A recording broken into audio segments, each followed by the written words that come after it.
يسمع على دي. هو سمعت.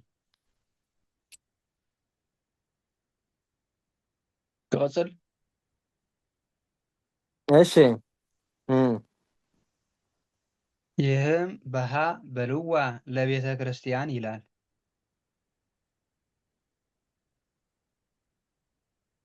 بها بلو على بيت كريستيان، بيت كريستيان ها. ترجمه انت مالتي. ሰላም በልዋል። ሰላም በሉ።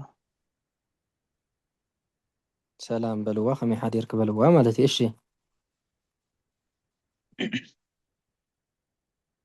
እ ይላል አሉታው የዋዕልን ትእዛዝ ይዞ እንብየ ነው። ይህም ይቤሎ ብእሲ امم امم ለጸሩ እንብየ እየአል ለከ ማለት ያሳያል። نايو على تأزاز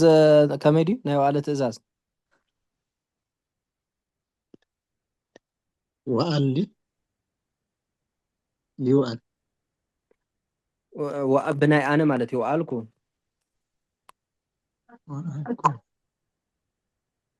يوقال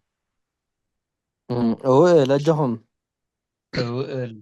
يوقال يوقال እውእል እውእል እውእል እውአለ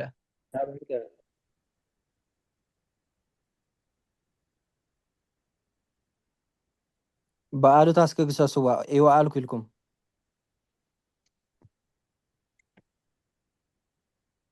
ይዋልኩ እይውል ይዋል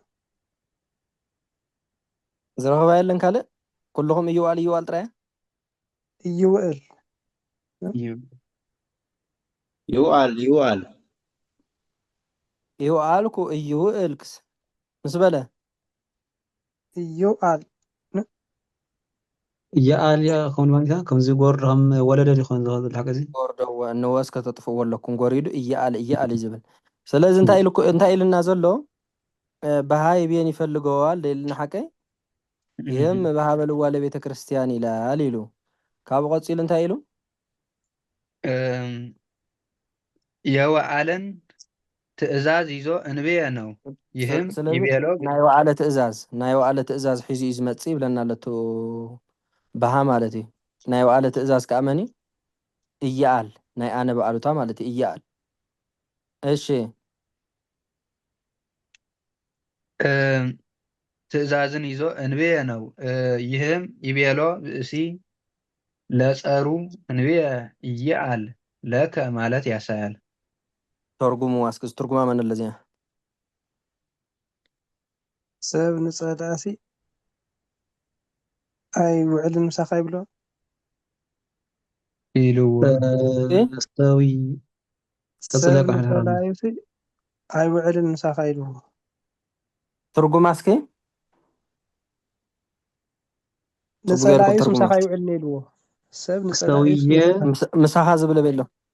የነ ተኸንዚያ ኸ ሰውየ ጠላቱን እንቢ አልውልልህም አለው። ወሳ ምሳኻ ዝብል ነገር የለን ሓቀይ እየአለከ ኢልዎ እኮ ዘርዚሩ እዎም አልውልልህም እኮ ኢሉ ፈቲሕዋ ንኣብነት ሰው ጠላቱን እንቢ አልውልልህም አለው ሰብ ንፀላኢ እንቢ ኣይውዕለልካን ኢልዎ ማለት እያ እኮ ለ ክትመፅእ ከላ ብትግርኛን በመሓርኛን ትፍታሐ በመሓርኛ አልውልልህም ብትግርኛ ከዓ ኣይውዕለልካን ኣይውዕለል ትብል ዘላ እዚኣ ኣይውዕለልካን ኢላ ትመፅእ ማለት እዩ ሞያ ሃብዋ እዚኣ ይቤሎ ብእሲ ለፀሩ እንቢ እያአለከ ሰው ጠላቱን እንቢ አልውልልህም አለው ሰብ ንፀላኢኡ እንቢ ኣይውዕለልካን ኢልዎ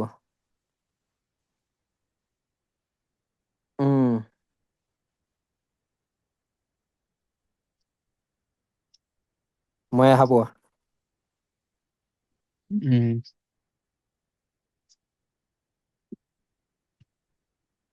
እሺ ይቤሎ ማሰሪያ ጀኹም ይቤሎ ማሰሪያ ብእሲ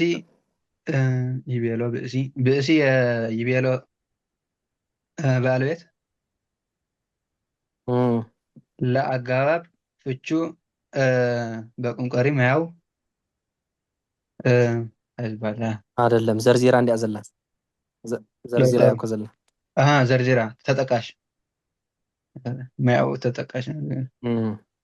ለአጋ ፍቹን ማያው ተጠቃሽ ማለት እዩ ክትከውን እሺ ለሲ ጸሩ የይቤሎ ተሳቢ የተጠቃሽ የተጠቃሽ ባለቤት ሶሪ እንቢያ እንታይ ነው የይቤሎ ተሳቢ እንቢያ የይቤሎ ተሳቢ አንቀጽ አጎላማሽ ናይመን የእያል እያል አንቀጽ አጎላማሽ ማለት ነው እያል የይቤሎ ተሳቢ እያል ከዓ የይቤሎ ተሳቢ ማለት እንቢ አልወልልህ ማለት እሺ ለከላትኩም ሸው ለአጋፍቹ በቁንቀር ማያው ተአሰረ ሲያታው ማያ አቀባዩ ከዝርዝር ማለት ነው ትክክል ከዝርዝር እሺ የኔታ እጂ ኣብዚ ናይ ኤንቪኤስ ኣብ ናይ ባሃ ኣሉታ ክትከውን ከላ ኣጎላማሽ ትኸውን ማለት እዩ ኣብቲ ናይ ኦሆ ክትከውን ከላ ግን እንታይ ዝበሃል ኢልና ነርና ምስለኒ ማሰርያ ከምኡ ደ እንብየ ዲ ኣብ ኦሆ እንታይ ኢሉ ነይሩ ሾ እንብየ ናይ ኦሆ ኣሉታ ከምፅኦ ከለኹ ኢልዎ ነይሩ ናይ ኦሆ መፅእ ከላሲ እንብየ ማሰርያ ትኸውን ኢልና ነርና ምስለኒ እስኪ ታዘር እስክመልስ ሰምፃያ እስኪ ናብኣ ንመለስ ናፍታ ዝበልናየ እሺ እንዳ ነራ ይኮንዳኩም ተዘወለና ይንታ እንጋ ያነ ራዲያ እሺ ኣነ እስክታ አንቀጽ ወላ ተምጽያ ዘለሃ ሰቀጣም ተላጊ አንቀጽ እንደምጻያ ረሃን ስግር ይብልም ተመሲላትካ አንቀጽ ምጻያ ሞ ያው ፈጽም እንዲሁ ዞ እንቤ ማሰሪያ ኸውን ዘይኽእል ኢልና ያን ተኾይና ግን ብላዕሊ እንታይ አትብል ነራታ አንቀጻ ታዝ መሰለትካ እንቤ ታናይ አሆ አሉታ እወም መዘር አንድ ራያ ያለ እንዴ ታዘር የተጻፈትኝ ይቤሎ ሀካይ ገብር ለግዚኡ እንቤ ይገብር ፈቃደከ ይላል ዚያዲያ ይገብር አንቀጸ ጎለማሽ ናይልና ያምስለኒሩ እንቤ ከማ ወይ ይገብር ማሰሪያ ያልና የም ዝነበርና ተማሳሲሎም ካ እንበር እንደን እንጋንዮም ማሰሪያ ሆነ ዝብልናየ እንዳይ እንጋ ውእቱ ረኺብና ኣለና እንደገና ቦን አልቦን ካ ረኺብና ኣለና በሃዲና ረኺብና ነርና በሃ እኳ የቤተሰብ ትኸውን ማሰሪያውን ከውን የቤን ተዚሃሊ ንበይኑ በሃች ቤተ ክርስቲያን ኢልካ ማሰሪያ ክትገብሮ ትኽእል ኢኻ በሃውን እንብየ ግን አንቀጽ አጓላማሽ እንብየና ኦሆ አንቀጽ አጓላማሽ ምዝኾነ ኣብዛ ኣልታውን የው ኣለ ትእዛዝ ይዞ ትብዘላባ ግን ከመይ ኣየንታ ትእዛዝ እያል ዝበለኩ እንብየ እያል ለከ ዝበለኩ ናዮ ኣለ ትእዛዝ ያኮ ዛ እያል ግድና ኣኹ ሕዙ ብዘይካ ካልእ ይመጽእ ማለት ብዘይካ እያ ዝበለ እንብየ ይነግር ለከ ኣረሰቕ ኢሉ እዚ ስብሓ ፈሻ ያው ዝምጽ እምበር እንብየ ይነግር ለከ እውን ክትብል ትኽእል ኢኻ ማስታ ንኣብነት ምጽኦ ዘሎ እምበር ብኻልእ አንቀጽ ጌርካ ዋላስ ክትምጽእ ትኽእል ኢኻ ማለት እዩ ብዘይካ ብመውዓዝ ዘይኮነስ ዋላ ብኻልኣት ማለት እዩ ብትእዛዝ ግን ካልእ እስኪ ዝሰማማ ኣምጽ እስኪ ክንደየናይ ከይተምጽእ ሰውዬ ጥረት እጅናብነታ ኣይውዕለልካን ኢልዎ ዝነበረ መግቢ ካይብልዕልካን ኢልዎ እምበየ ዳ ነታ ኣብ ትእዛዝ ብዘይካ ናይ ዋዕለ ትእዛዝ ሒዛ ካልእ አንቀጽ ሒዛ ክትመጽእ ከላ እስኪ ንረአየ እያል ኣይውዕልን ኣይበልዕን መግብኻ ኣይበልዕልካ መግብኻ ኣምጻያ ብግእዛዝ ከመይ ዳ ትብል በልዓ ይበልዕ በልዓ በዓሉታ ይበልዓ يبلع نهان بلايكو يبلع ابلع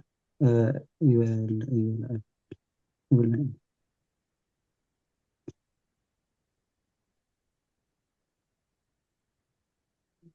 يبلع نهان تزازين تبني أنا بنا يبلع الكنوت بناء أنا دي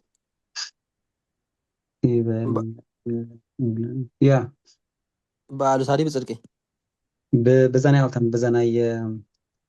بزانا يعرف قبل يبلع خان يبلع الكنسس أنا برناتو بني أنا أها يبلعكو يبلع قدام تزازن برينتا يعرف تزازن نتي عم أفتا ناي أنا بناي يبلعكو يبلع يبلع هاي النبي أنبي ترجمة خم يكون بلا يبلع لك اللي هذا اللي خزل لها حكي يبلع سيلا صاروا إن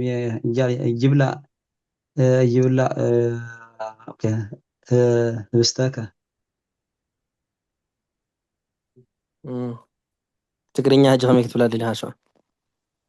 مجبخاس أبل الكان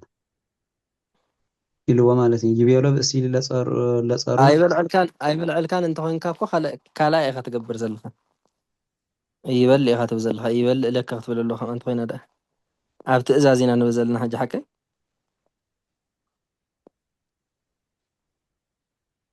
يعل أرول هاي تنص أنا يتركبن بقى فاتسين كاي تركبني هذه أترى إخا تركب يعل أيوعلن يعل أنت أبناء تكيرن أيوعلن هون حكي أمبي أه يعل تونسي أيوعلن هون أفتكرنا تحسينا مالك أرول اللي هنزولو أيوعد الكان مش أيوعلن كان أيوعلن كان كتبت تون خاطر زازي زي مشلون نعبنت تقريني هذا الدحر يبلع كنت هاي لله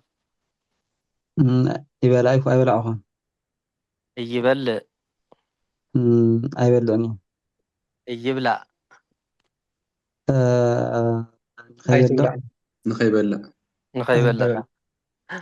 يبلع أيوعلن يبلع يبلع ده يبلع نكو حلقنا نبزل ده سؤالكم يبلع يكون ملس يبقى أيوعلن هون يبلع أيوعلن يبلع نخيبل لا يبلع أيبلع يبلع سلازي أنبي يبلع الكان زي تطعم لي تطعمني يبلع الكان يا تاسس حاجة أنبي يبلع الكان يبهل إيش يوالكم أيوة علكم يوئل أي وعدني يعال نخي وعل يعال أيوعل يعال أنبي يعال لك هجة تقول كلا أنت تقول لا أيو أيوعل أنبي ألوال الله أنبي أيوعل الكان ياو زرو تترجمو قلنا من تاي مثلا أنا بكال أيد حق يمثلوا ما كنتين حد بالخانس ناس تخلي قالوا لي اللي متكلم أنت أبي كان تتكلم هو أنبي ألول الله هالو أنبي ألول الله هالو أنبي أيوعل الكان كم بلنكلنا كوي أو زرو ناو بكال أيز مسأي مثل يعال لك دي الوزن حقه يجعل لك بمحارኛ እኳ እምቢ አልውልልህ ይባሃል አልዋልልህ እምቢ አልዋልልህ እምቢ አየውዓለልካ ይዋልኩ ንኸይውዕል አየውዓል እንዲ ሓቀይ አየውዓለልካ ኢልዎ ታኾንካ ዘይውዓልካ እንተይልካ አየውዓለልካ ይበሃል ዶ ታኾንካ ዘይውዓልካ ለ እንተይልካ አየውዓለልካ ይበሃል ዶ ይበሃል هو بهاي أيوة على حركة الهاجة لما نسي سالتين برتقون انت خون زي وعلى كالو ከምዚ ምሽ ኣሎ እቲ ሰባት ሕጂ ሰማዒ ኣካል ኮይኑ ዝፀንሕ ምሽ በቲ ሓደ እንኳ ኣይውዓለልካ እንታይ ትብሎ ኣለካ ትብሎ እንተኾንካ ዘይውዓልካለ ምሽ ኢሉ ሓደ ንሓደ ይመላለሶ ትሰምዕ እስኻ ድማ ኣይውዓለልካ ባዕሉኻ ክብለ ይኽእል ባዕሉ ዝኣምኖ ኣይውዓለልካ ነብሱስ ዲያቆን ብርሃን ዝብላ ዘሎ ባዕሉ ክብለ ይኽእል ይጥቀመልና ኣነ ብሎ ነይረ ይብልባ ታኾንካ ዘይውዓልካለ ይብል እሞ ኣይውዓለልካ ከምዚ ነገር ዝደልየ ማለት እዩ ዋዋ ኣይውዓለልካ ከም ዘኽዳ ፀንሐ ብካሊእ ሰብኣ በቃ ክትኮን ትኽእል እያ ኣይደውለልካ እንተኾንካ ኣይደውለልካ እንተኾንካ ዘይደወልካለ ተይልካስ ኣይደውለልካ ይበሃል ተዘይደወልኩልካ ገብር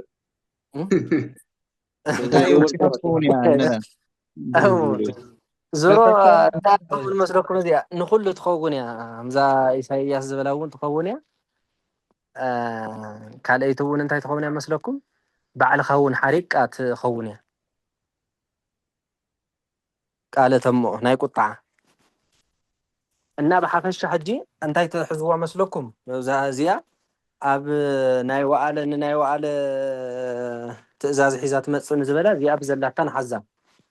ኣብ ካልእ ግን ብምንታይ ይሰማማዓ እንድሕር ኢልኩም ብካልኣይ በኣሉታ ይሰማማዓ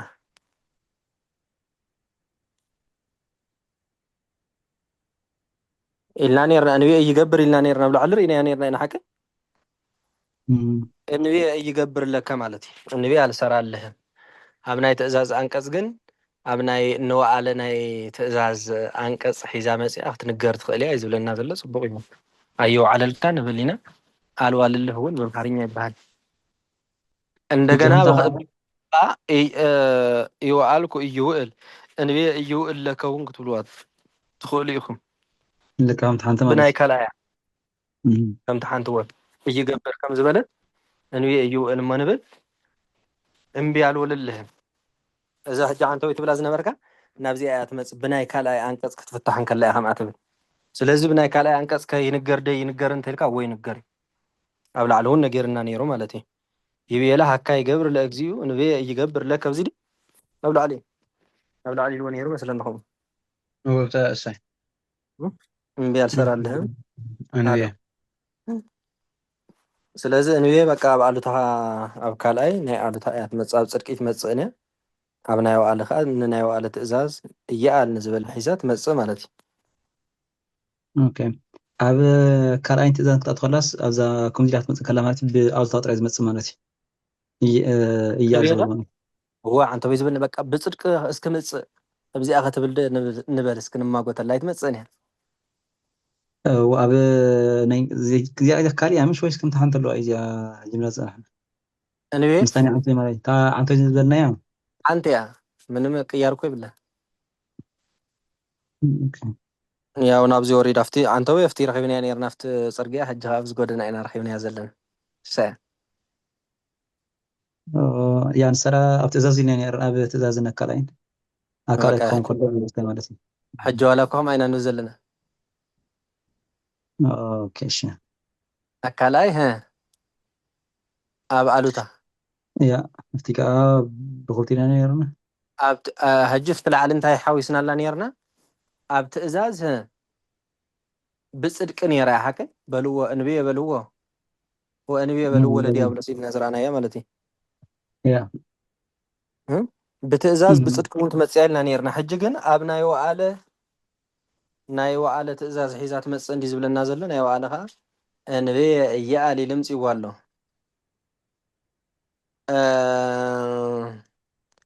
እንብየ በልዎ ወእንብየ በልዎ ለዲያብሎስ ዝበሎ ብኣ ጌርኩም መሳሲልኩም እስኪ ብናይ ወኣለ አንቀጽ ከምፁ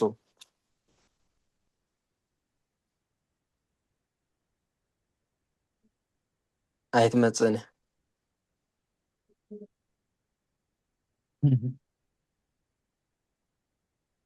በቃ ብሓፈሻሲ ተማራሚርና እንታይ ኢና ንረክብ መስለኩም እንብየ ማለት እዩ ብፅድቂ ብትእዛዝ ክንገር እንከሎ ኣብ ይብየ ጥራይ እዩ ዝንገር ኣካል ክንገር ኣይኽእልን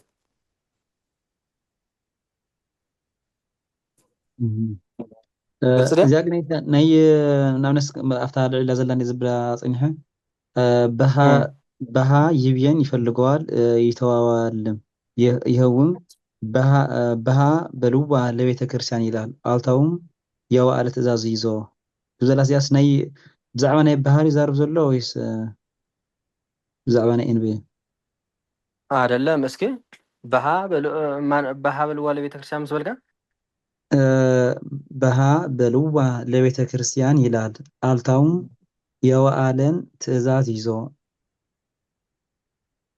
እሺ እንብየ ነው ይህም ይቤሎ ብእሲ ለፀሩ እንብየ እያል ለከ ማለት ነው እጂ አይኮነም ብዛዕባ ባሃ ዘይኮነ ዝዛረብ ዘሎ ብዛዕባ ናይ ባሃ ኣሉታ እዩ ዝዛረብ ዘሎ ማለት እዩ ናይ ዋዕለ ትእዛዝ ሒዙሲ ብምንታይ ንገር ኢልና ብዛዕባ እንብየ ማለት እዩ ኣሉታ ሕጂ እታ ኣሉታ ተባሂሉ ዘሎ ናይ መን ይመስለኩም ናይ ባሃ ማለት እዩ እንታይ ሒዙ ትእዛዝን ካልኣይን ሒዙ ናይ እንብየ ማለት እዩ እንብየ እያኣለከ ኢልዎ እምቢ ኣይውዓለልካ ኢልዎ ማለት እዩ እምቢ ኣይውዓለልካ ብሓፈሻ እዚ እታ ያው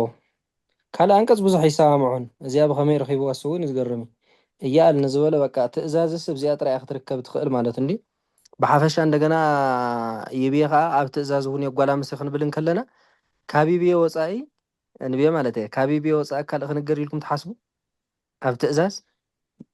እንብየ ኣይንገርን ኣብ ካልእ እንብየ በልዎ ረኺብና ኣለና ህራይ ብይብየ ማለት እዩ ብካልእ አንቀጽ እስኪ እዛ ብዘይካ በልዎ ማለት እኒታ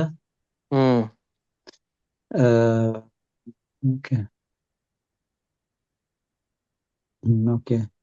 ናይ እንብየ በልዎ ሕጂ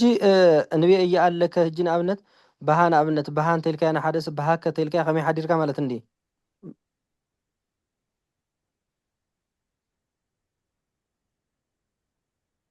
ባሃከ በቃ እምብየ እያኣለከ ክትብል ከለካ ሕጂ ናይ ህልክ ዶ ትመስል እምቢ ይውዓለልካ ክትብል ከለካ ከመይ ውዒልካ ተይልካያስ እምቢ ይውዓለልካ ይበሃል ዶ ከምዚ ኣብ ደረቕ መልሲ ግን ንጥቀመላ ኢና ከምዚ ናይ መልሲ ንደረቕ ነገር ኣምሓርኛ ስለ ዝበሃል የምፅዎ ዘሎ ያው ንደረቕ ነገር ንጥቀመላ ኢና ሕጂ ከመይ ውዒልካ እንተይልካ ከምዚ መዓልትካ ትደፋእ ትብሎምሽ ዶ እንዳር ዳ ስምምዕ እንተዘየለ ማለት እዩ ስለዚ በኣምሓርኛ ከዓ እዚኣስ እያኣለከስ መዓልትካ ትደፋእ ማለት እዩ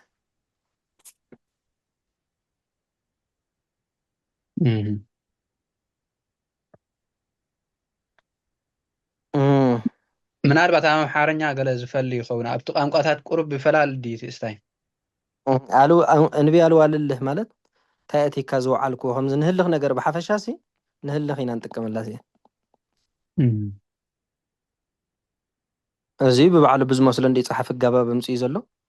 ናኻ ብዝመስለና ክነምፃእ ንኽእል ኢና ግን እንታይ ክትመራመሩ ኣለኩም መስለኩም እንብየ ሕጂ ኣብ ትእዛዝ ተረኺቡ ተባሂሉ ኣምፂኹማ ዶ ኣብ ይብየ ትእዛዝ ይኣቱ ኢልና ካልእ ኣናቅጽ ግን ዝሰማሙ ዓንቀጽ ትረኽብሉ ዶ ይትረኽቡልን የለን ብወገነይ ማለት እዩ እስኪ ብወገንኩም ይኸውን ትብልዎ እንተሎ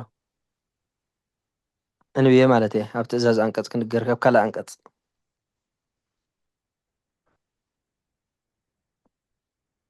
ብጽድቂ እንብየ ማለት ዲ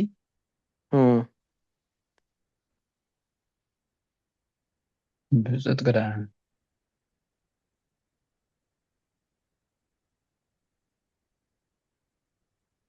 ኔጋቲቭ ቃል እንዲ ሞ ከመይ ገይር ብጽድቂ ዳ መፀ ይኽእል ሓቀ ስለዚ ኣብ እንትን ጥራይ ረኺብናያ ማለት ብካልእ ኣዘራርባ እንብየ ምንታይ የጓላምስ ኣሎ ነፅርዮም ኣለና ሕጂ ኣብ ካልኣይ ኦኬ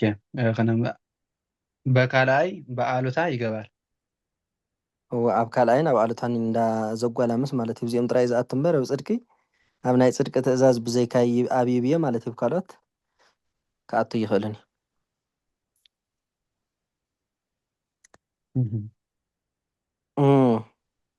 በካልኣይ ክብል ከሎሞ ከም ሓደ ኣሉታ ኮይኑ ዘይኮኑ ከምዚ እዎ ካልኣይ ዋላ በኣሉታ እዩ እዎ ኣብ ካልኣይ ዋላ በኣሉታ እንብየ ይገብር ዝበለዎ እንቢ እያ አለ ከዝበለው በአሉታይ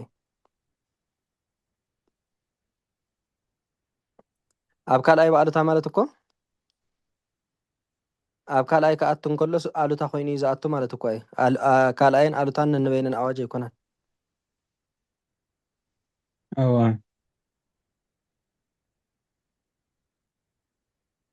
እንከር ዝበለት እያ እዚኣ እሺ ካብ ቋንቋ ናብ ቋንቋ ዝፈል እንድሕር ኮይኑ ምስታይ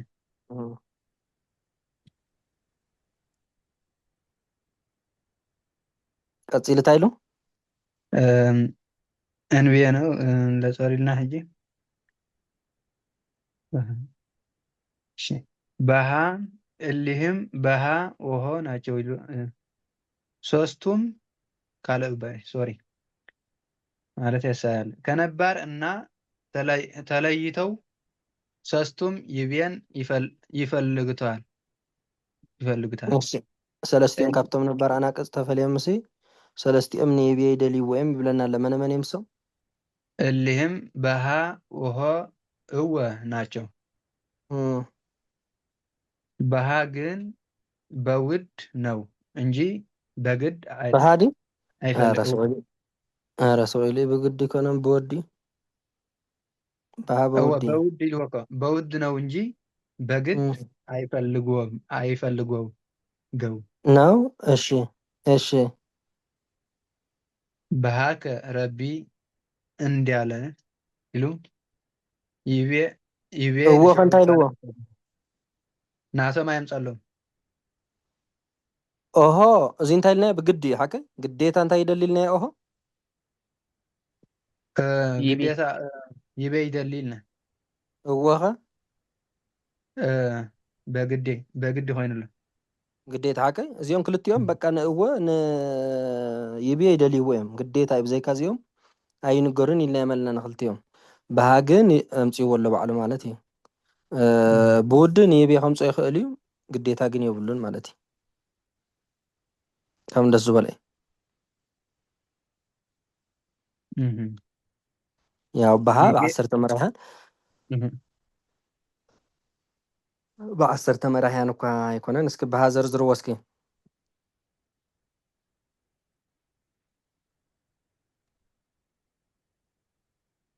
ባሃ ዘርዝርዎ ብክንደይ ዝርዝር ይመፀልኩም ይኸውን ኣብ ውእቱ እዩ ዝርዝር እንደ እስኪ ዘርዝርዎ ኣብ ምንታይ ዝርዝር ይመስለኩም ባሃከ ኣብ ኣንተ እዩ ዝርዝር ባሃከ ባሃኪ ኣብ ኣንቲ ኣብዞም ናይ ቀረባ ጥራይ ኣብዞም ናይ ቀረባ ማለት ባሃኪ ማርያም ሃዳስ ታዮ ባሃኪ ማርያም ሃዳስ ታዮ ስለዚ ብዞም ቀረባታት ጥራይ ዝርዝር ማለት እዩ ጥቡቅ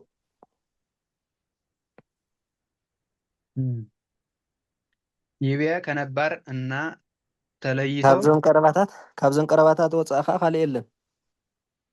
ኣብዚ ዓለም እዚ ካብ ወዲ ካብ ጓል ካብ ወዳት ካብ ኣዋልድ ወፃእ ኣሎ ድዩ ዋላ ግኡዝ ነገር እሞ ይኹን ካብዚ ወፃኢ ያው ፆታ ዝበሃል እዚ 4 ፆታ ማለት እዩ ሓደ ወዲ ብዙሓት ወዳት ሓንቲ ጓል 4 ማዕርጋት ይብሎም ብዙሓት ኣዋልድ ካብዚ ወፃኢ ካልእ ነገር ኣሎ ፈፂሙ የለን ቋንቋ ኣሎ ንኣብነት ሰማይ ክንብል እንከለና እንታይ ብምንታይ ንፅውዖ ኣለና ሰማይ ብወዲ ኣንቀጽ ብወዲ እወ ካብዚኦም በቃ ካብዚኦም ወፃኢ ንፅውዖ ነገርስ የለን ማለት ካብ 4 እዮም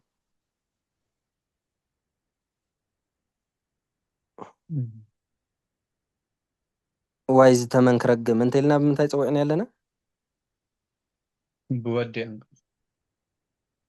ዋይ ዛጤል ክትከፍእ ብምንታይ ብጋል አንቀጽ ሰብ ዝተዛረበ እንተተዛረበ ማለት እዩ ትዘረብኡ ካብ 4 ፆታ ክወፅእ ይኽእል ግን 4 ፆታ ማለት እጅ ክልተ ፆታ ኢና ንፈልጥ ወድን እዎ ክባዛሕ እንከሎ ሓደ ወዲ ብዙሓት ወዳት ሓንቲ ጓል ብዙሓት ኣዋልድ ብሓፈሻ ክልተ ፆታ ማለት እዩ ካብ 4 ፆታ ከዓ ብብዙሕ ጌርና ክነምፅኦ ስለ ንኽእል እምበር ካብ ክልተ ፆታ ሓሊፉ ክዛረብ ዝኽእል ኣካል የለን በቃ ዝተዛረበ እንተተዛረበ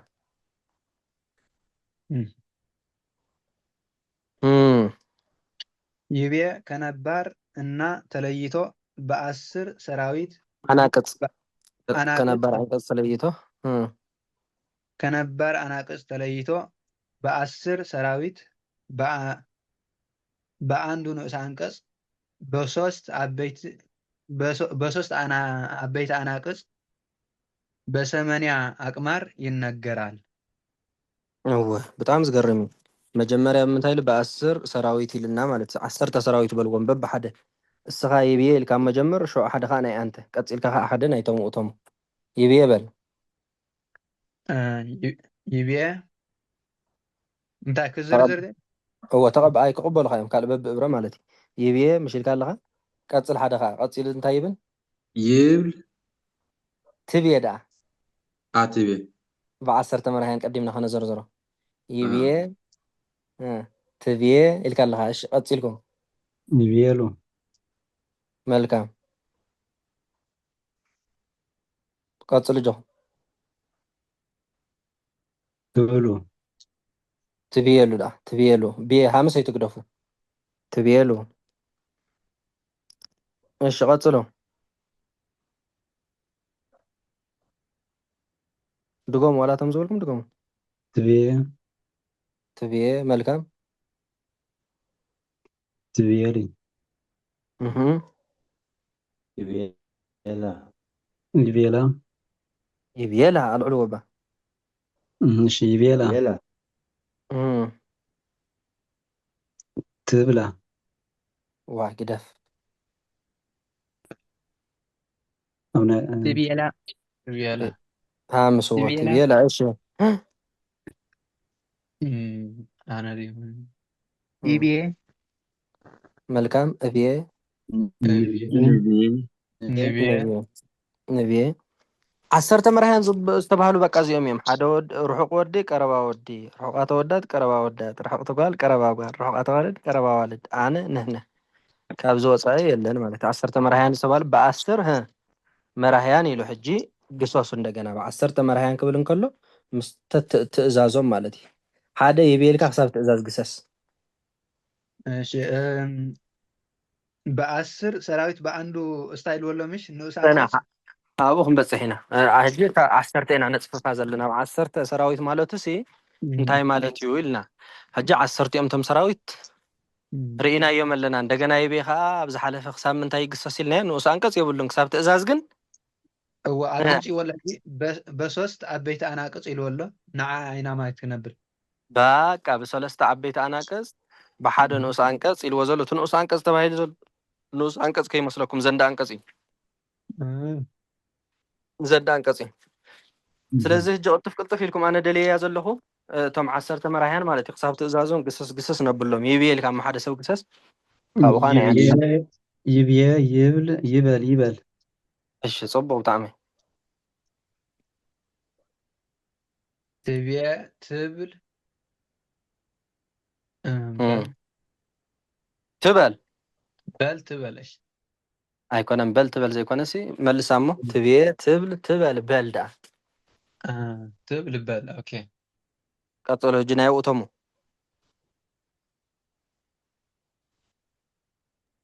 ይቤሉ ትብሉ በሉና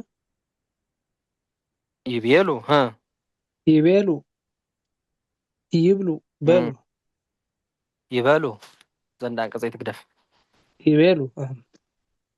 በሉ በሉ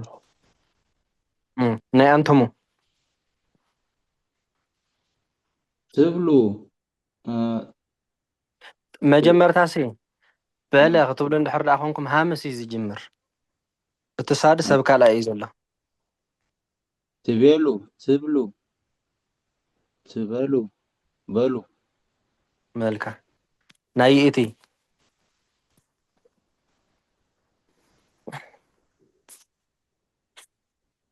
ትቤሊ تبي አንተም ባ ትብየ ትብል ትበል እሺ ናይ አንቲ ትብየሊ ትብሊ ትበሊ ትብሊ በሊ ናይ ውእቶን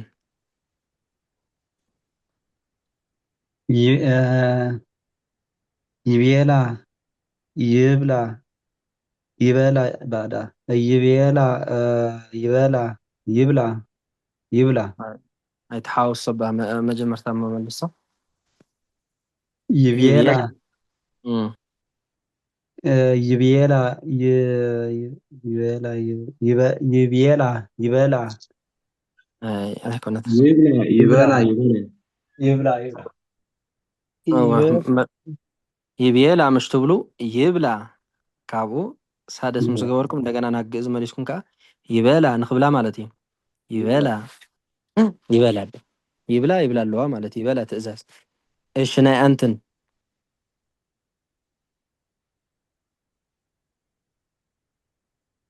ትቤላ ትብላ በላ በላ ኣይኮነን ናይ ምንደ ናይ አንትን እንዲዩ ክሳብ ካልኣይ ፅቡቅ ኣለካ ትቤላ ኢልካ ትብላ በላ በላ ትበላ በላ እወ ትበላ ማለት እዩ ዘንዳ አንቀፃ ሕጂ እንታይ ትኸውን በኣ ትኸውን ማለት ትበላ በላ እሺ ናይ መን ሕጂ ናይ ኣነ እብየ እበል እበል በጣም ፅቡቅ ናይ ንህነ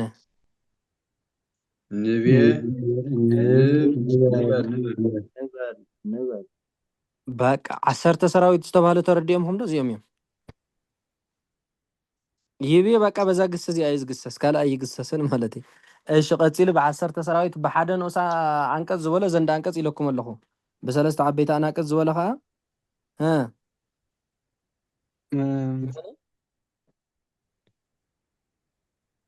ካልኣይ ዘን ትእዛዝ ካልኣይ ሳልሳይ ሕጂ መን ተሪፍና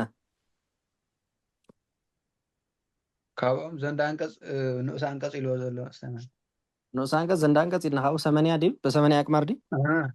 ድሕሪኡ በ80 አቅማር ይነገራል ብዋናነት እዚ እውን እንታይ ኣብ ረባሕታ ክትመሃርዎ ኢኹም ናይ ረባሕታ 80 ተባሂሎም ዘለዎ ግን ንኣብነት ውእቱ ማለት ቶም ርሑቕ ርሑቕ 10 ግዜኦም ዝብሉ ረዲኹን ናይ ውእቱ 10 ደምሩ ናይ ውእቱ 10 እወ ውእቱ ብእሲ ብየሎ ለውእቱ ብእሲ አንተ ብእሲ ብየለከ ለከ ውእቱ ብእሲ ውእቱ ብእሲ ብየሎም ለውእቶም ወዳሁ እንተም ወዳው ይቤለኩም ለኩም ውእቱ ብእሲ ውእቱ ብእሲ ብየላ ለይት ብእሲ አንቲ ብእሲ ትቤለች ለች ውእቱ ብእሲ ብየሎን ለውእቶን አይኑስ አንተን አይኑስ ይቤለክን ለክን ውእቱ ብእሲ ብየለን ሊተ ለብእሲ ውእቱ ብእሲ ብየለን ለነ ለእደው እንዳበለ ኣብ እርባታ ክትመሃርዎ ኢኹም ትቁፅሩ ግን ክነግረኩም ሕጂ እና 80 ኢልዎ ዘሎ ውእቱ 10 ይፈልጥ አንተ ውእቱ 10 ግዜ ይብል አንተ ድማ 6 ግዜ ይብል ክንደይ ኮይኑ 16 ውእቶማ 10 26 አንተሙ 6 አንተሙ 6 32 ውእቶን 10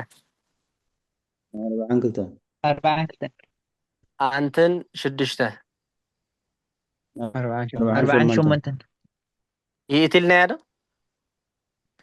አይበልናን መስለን ይእታ 10 እንደ 58 አንቲ 6 64 አነ 8 72 ንህና 8 ስለዚ 80 ዝተባህለ እዚ እርባታ ማለት ካብ ዝወፀ ካልእ ዕድመ ይብሉን ስለዚ ናይ ይቤ ዕድመ ክንደይ እንተ ተባሂልኩም ክንደይ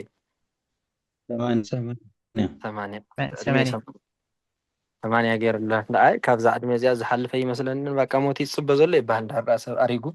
ብሕማም እንድሕር ተታሒዙ ማለት እዩ ስለዚ ይቤ ከዓ ካብዚኣ ንላዕሊ ክቅፅል ይኽእልኒ ናይ ይቤ እርባታ ርእሱ ዝከኣለ እርባታ ስለ ዘለዎ ትመሃርዎ ኢኹም እሺ ቀፂሉ እንታይ ኢሉ እሺ በአንዱ ንባብ በሶስት አበይት አናቅጽ በ15 ትርጓሜያት ይነገራል። ይህንም ከደጭቅ እርባታ ተመልከት። هو ያው እዚ ሲ ቦቱኡ ናይ ኣገባብ ስለ ዝኾነ ቁፅርታት ክንቆፅር ኣብዚ ንኽእልን ኢና እሞ ኣብ ደቂቅ እርባታ ተመልከት ማለት ኣብዚ ሓይስኩማ ዘለኹም ናይ እርባታ መፅሓፍ ኩለን ተፃሒፈን ስለ ዘለዋ ኣብኣ ርእይዎን እዩ ዝብለና ዘሎ ግን ንርአዮ ድሓን ቦ እንታይ እዩ ዝብል ዘሎ መስለኩም ቦ ብኣንድ ንባብ በሶስቱ ትርጓሜ ሄጂ ምስ ይብየ እንታይ የፈላለዩ መስለኩም ይብየ ይብየ ክንብል ከለና ይብየ ክሳብ ትእዛዝ ገሲስና ኢና ሓቀ ይብየ ይብል ይበል ይበል ኢልና ገሲስና ኢና ቦ ግን ብሓደ ንባብ ብሰለስተ ትርጉም ዝትርጎም ب15 ኢልዎ ዘሎ ዳ ትርጓሜት هو መጀመርታ ሰለስተ ንራእየን ሸኩለሽ ነው እንጅራትዩ ነበረ ዲልዋ አባ ትርጉም ስለዘልኩኝ ايوه اجي ሰለስተ ተባሂሉ ዘሎ እንታይ መስለኩም ዝ እንትን እዩ ንኣብነት ቦ እንተይልናሲ አሎ ይህሉ ይሃሉ ሰለስተ ትርጉም አለው መን ተሪፉ ዘንድ ተሪፉ ስለዚህ ከምቲ ሓደ ዝገበሮ ይኩንኩም ክትገብርዎ ዘለኩም ቦ ንኣብነት ይብየ ተገሲሱ እሞ ይብየ ይብል ይበል ይበል ስለ ዝበለ ቦ ዩብ ዩቦብ ዩቦብ ይባሃልን ማለት እዩ ብሓደ ንባብ ከም ዘለዋ ኮይኑ ይብየ ማን ነው ቦ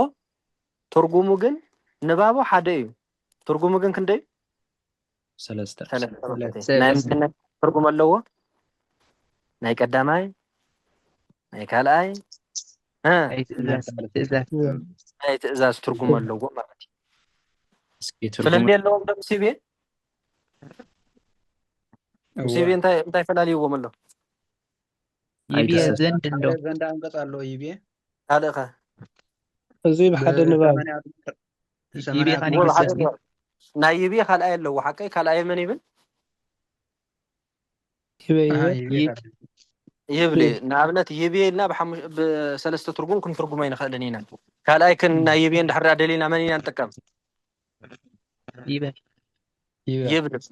يبل نتكلم تزاز كنت كم دحر دليلنا خا يبل ناي إيش ناي بو تزاز قدامي أنكس كنت كم تدليلنا أنتي نبل بو تزاز أنكس تدليلنا خا بو كلا أنكس تدليلنا خا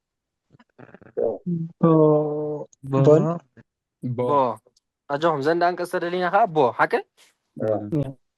يقولون زندي هو بايتولو زند يقولون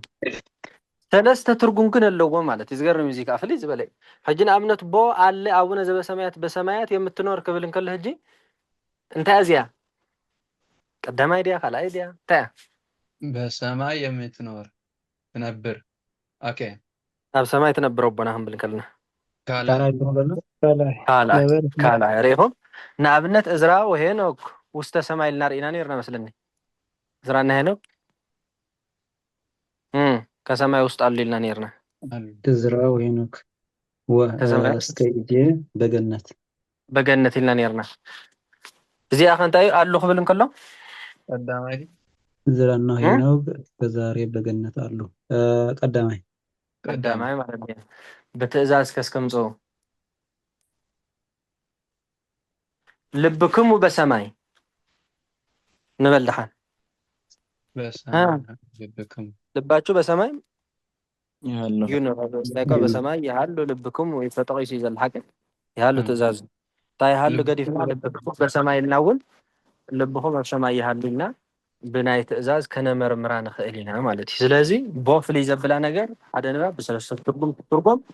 እንደገና ድማ ቦ ካቢብየ ዝፍለየሉ ነገር እስክጀኹም ተማራመሩ ቦሲ ካቢብየ ብምንታይ ይፍለ ብተወሳኺ ይብየ ገቢ ተገብሮ ይስሕብ ቦግን ተገብሮ ጥራይ ባለቤት ጥራይ ዝብል ባለቤት ጥራይ ብጣዕሚ ፅቡቅ እዚ እውን ሓደ ዓብይ ፍልል እዩ ካልእኸ كيف بو حبيبي بمتى يفله يبي بأجساس يعني بيه يجسسي بو يعني يجسس بتاع مصبوق كالئ يبي ها بثمانية أعمار سنة قبره تجين بعشرة حمشة تجا بعشرة حمشة كلايكا سكين أجيب 10 حمشة اللي وزن اللي انتهي مسلكم 10 حمشة ግልጽ ኮነልኩም ያው በቀዳማይ በኻላይ በትእዛዝ የብልና ምሽለ ንቀዳማይ ሰለስተ ትርጉም ኣለዎ ማለት እዩ ንኻላይ ሰለስተ ትርጉም ኣለዎ ንትእዛዝ ሰለስተ ትርጉም ኣለዎ ክድመር ክንደይ ይኸውን ትሽዓተ ይኸውን እሺ ካልኣይ ሕጂ ብዛዕባ ቀዳማይ እንዲና ንዛረብ ዘለና ሓቀይ ናይ ቀዳማይ ኢና ርኢና ማለት እዩ ናይ ካልኣይ ከዓ ሰለስተ ትርጉም ኣለዎ ክንደይ ይኸውን ንኣብነት ቦ አለው ኖረው ነበረው አለለት ኖረለት ነበረለት አለበት ኖሮበት ነበረበት ክንደይ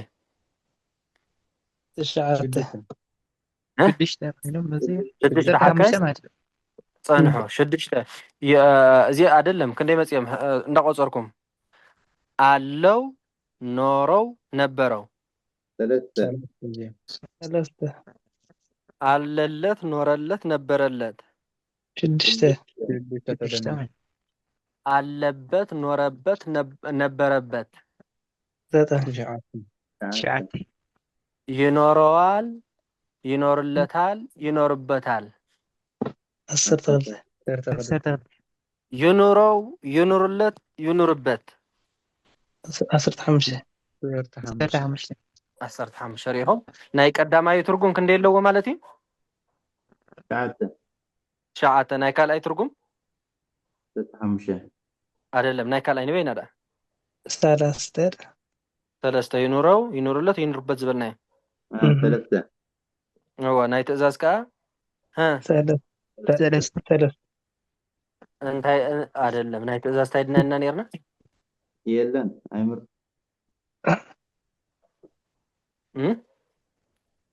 ናይ ትእዛዝ ይኑርበት አደ ኦኬ ጽና ይኖረዋል ይኖርለታል ይኖርበታል ደልና እዚ ሓቀይ ይኖረው ይኖርለት ይኖርበት ሽድሽተ ይጾም ዘሎ afte tahat ሽድሽተ ድምር ምስ ትሽዓተ ክንደይ ወ ናይ ካልኣይ ናይ ትእዛዝን በብ ሰለስተ ኣለዎ ማለት እዩ ቀዳማይ ከዓ ትሽዓተ ዓሰርተ ሓሙሽተ ዝበለ እዚ ስለዚ ሕጂ ግን ናይ መጨረሻ ደለያ ዘለኹ ቦ ካብየብየ ብካልእ ከብ ምንታይ ይፍለ ግን ይኑርለት ገለ ክብል ከሎስ ከመይ ኣብ ትግርኛ ተትርጉም ይንበረሉ የበይ ዘሎ ያው afte እርባታ ኣሎ እንማሃረና ግን ክፈላለጥ እንከለና ንባዕለ ካብ ዝወፃ ካልእ ትርጉም ኣይፍልዋ ሓደ ለቂሞም የሚጠመን ዘሎ እሺ ካልእ መፍለይ ረኸብኩምሉን ዓብይ መፍለይ ኣለዎ እንታይ ኮንኩም ረሲዕኩም ቦስ ካቢቤ ኣስራ ዘነይ ታውስ ዕድሚኡ 80 ኢልና ይድና አይ ካልእ ዳ ካልእ ትርጉም ዘንድ ከአኔ በሓደ ንባብ አይደለም በጣም ዓብይ ፍልል እንታይ መስለኩም ይቤ ከይተጸውዖ ከ10 ይኽእልን ሓቀ ተጸውዒ ዛ 10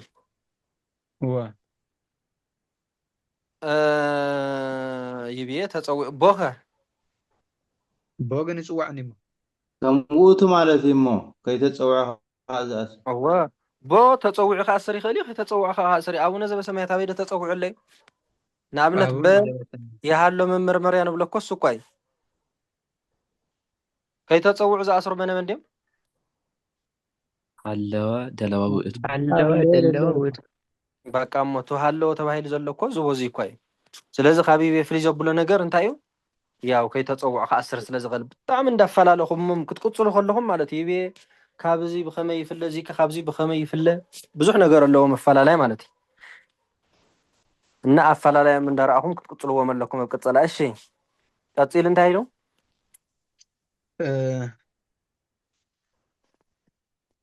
ይነገራል ይህም ከዳጭቅ እርባታ ተመልከት ይሉ እነዚህ ወዳና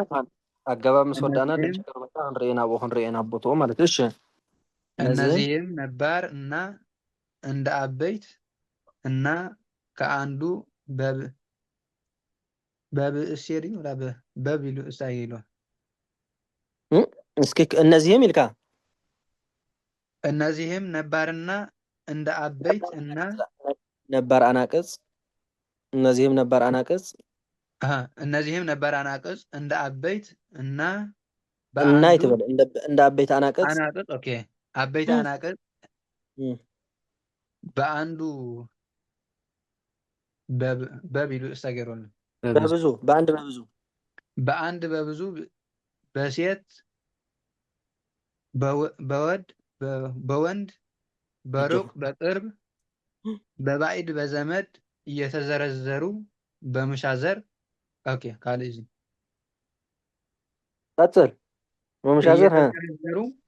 በመሻዘር የሚመጡ አጋራትን ሁሉ ያመጣሉ። ብጣዕሚ ጽቡቕ ያው መሻዘር ኢና ስለዝኾነ ብዙሕ ዝኸብድ ነገር ኣይኮነን ማለት እንዳተዘርዘሩ መሻዘር የምፁ እንዲ ዝብለና ዘሎ ተኻልእ ግን ከም ኣበይታ ኣናቅጽሲ ንቀረባን ንርሑቕን ንወድን ንጓልን ያው እንዳተነግሩ ኣትው እዮም ይብለና ኣሎ ንኣብነት ኣለው ክንብል እንድሕር ዳኣ ኮይንና እንታይ ንብል ኣለው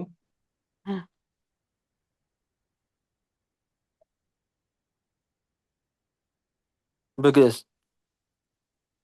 ከመይ ማለት እያ ኣለው ክንብል ኣለው ንኣብነት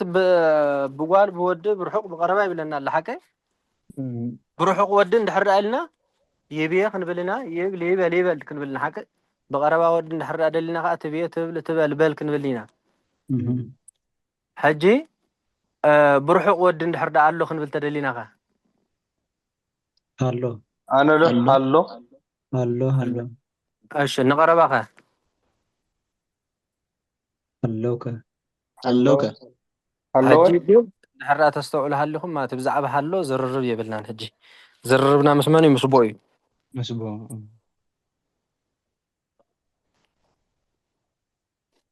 ንኡቱ ንኣብነት ቦ ኢልና ኣሎ ንብል ኣለና ሓቀ ኣለኻ ክንብል እንድሕር ዳኣ ደሊና ኸ ብከ በሰመ ንኣብነት ኣለካ ብከ ኢልና ዶ ንዝርዝር ኣለኻ ከምኡ እዩ ክመፀልኩም ያው እጅግን እንታይ ክሕዝበሎ ከምኡ ይኮነን ማለት እዩ ተረዲኹን ቦ ማለት እዩ ዝጎደለ ኣዋጅ እንድሕር ዳኣ ሃልዩ ብሓደ ንባብ ብሰለስተ ትርጉም ይትርጎም ምሽ ኢልና ኣለና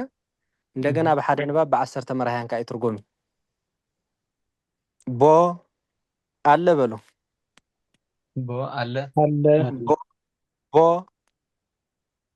አለ አለ አለ ቦ አላችሁ አላችሁ አሉ አሉ አሉ አሉ አሉ ቦ አላችሁ አላችሁ ከጆም አላችሁ አላችሁ ቦ ቦ አለች አለን አለች አዋ አዋ ቦ እንደገና አለሽ አለሽ ቦ አሉ እሳች እንሳት ቦ ቦ አሉ አንተን አላችሁ መራጭ ሓዋዊስኩም ይኹም ዘለኹም አስተባብለኹ እሺ ቦ አለ በሉ አለ አለሁ ዳ አለሁ አነ አለሁ አለሁ ቦ አለ አለ አለ ይኹም ስለዚህ ብ10 ተመራሕያን ከዓ ከምዚ እንዳበለ ያው ዝገርም ይኮ ቦ ኢሉ ሰሎ ይብል ኣለኻ ይብል ኣለዎ ይብል ከምዚ ከዓ ክብል ይኽእል ድርብ ነገር ኣለዎ እንዲኦም ቦ ባባቲ ቦ ቦም ቦቶም ቦ ቦም ቦቶን ቦ ብየ ቦ ብነ ዝብል ኣሎ ኣብ እርባታ ንሪኦ ማለት እዩ ብዋናነት ሕጂ እዚኣ ክትሕዝዋ ዘለኩም ግን ቦ ብ10 ተመራሕያን 10 ተመራሕያኖም ከዓ ይበሉ ምስተት ትእዛዞም ማለት እዩ ውእቱ እንተኾነ እውን ምስ ክሳብ ትእዛዝ ዘሎ አንተ እንተኾነ እውን ክሳብ ትእዛዝ ዘሎ እቶም እንተኾኑ እውን ከምኡ እንዳበለ ብቦ ከተምፅኡ ትኽእሉ ኢኹም ንኣብነት ጥራይድና ነዞም ኩሎም መራሕያን ኣብኡ ውሳነ ብሎም ዘለና እወ ቦ ክሳብ ትእዛዝ ግሰሱ እስኪ ቦ ናይ ውእቱ አለ አለ አለ ይኖራል ይኑር ረጅኹም አለ ይኖራል ይኑር እንደገና ቦ አለ ትኖር ኑር አለ ትኖራለህ ኑር እንደገና ቦ ቦ አሉ አሉ ይኖራሉ ይኑሩ እሺ ቦ በአንተሙ አላችሁ ትኖራላችሁ ኑሩ ቦ بيئتي አለሽ ትኖሪያለሽ ኑሪ እሺ ቦ ቢእትለ بيئت هو بأنت هجي بو بأنت አለሽ አለሽ ናይ ይእቲ ንብረት ነው تنيريالش نوري ትነሪያለሽ حاجة ኑሪ ትነሪ بو بوتون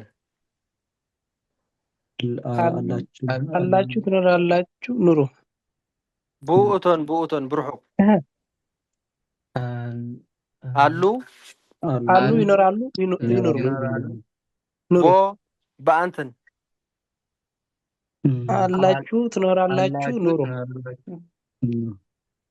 እሺ ቦ በአነ አለሁ እኖራለሁ እኑር ቦ ብንህነ አለን እንኖራለን እንኑር ንኑር ከምዚ እንዳበለ ብ10 እዮም መራሕያን ብሰለስተ ትርጉም ከምዚ እንዳበለ ይትርጎም ማለት እዩ ናይቦ ነገር ተረዲእኩም ዶ መላእክት ቦ ኢልኩም ከተምፅኡ ትኽእሉ ኢኹም መላእክት ኣለዉ ትብሉ ትኽእሉ ኢኹም ብእሲ ቦ ክትብሉ ትኽእሉ ኢኹም ብእሲት ቦ ክትብሉ ትኽእሉ ኢኹም እና በዚ ነገር እዚ ከዓ ይመፅእ እዩ ማለት እዩ እውን ብዙሕ ኣበርክቶ እዩ ዘለዎ እሺ ቀጥሎ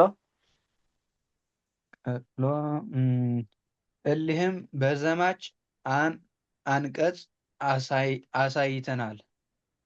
እወ ብዘማች አንቀጽ አሳይተናል ማለት ቀተለ ይቀትል ይቅትል ይቅትል እንዳበልና በኢና ነርና ኢና እሺ አሃ ብዛዕባ ሙሻዘር ዲኻ ትዛረብ ዘለካ በሙሻዘር የሚመጡ አገባባትን ሁሉ ያመጣሉ ይሉ እወም ብሙሻዘር ህጂ ብነባር አናቅጽ ይረአና ነርና ሙሻዘር ሓቀይ በአናቅጽ ግን ብጣዕሚ ጽቡቅ ገይሩ ይርኢና እዩ ኣብቲ ናይ ሙሻዘር ኣዋጅ ዝክሩ ተኾንኩም ርኢና ነርና ማለት እዩ ዝረአናሉ ግን ኣብቲ ሽዑ ግዜ ማሰርያ ዝኾኑ መን እዮም ነይሮም ዘማች አንቀጽ ነባር አንቀጽ ኣይበለን ነይሩ ሕጂ ኸ እቶም ሙሻዘር ዝኾኑ ገባባት ኣብ ነባር አንቀጽ እውን ይወፅኦም ይብለና ኣሎ ግልጽ እያ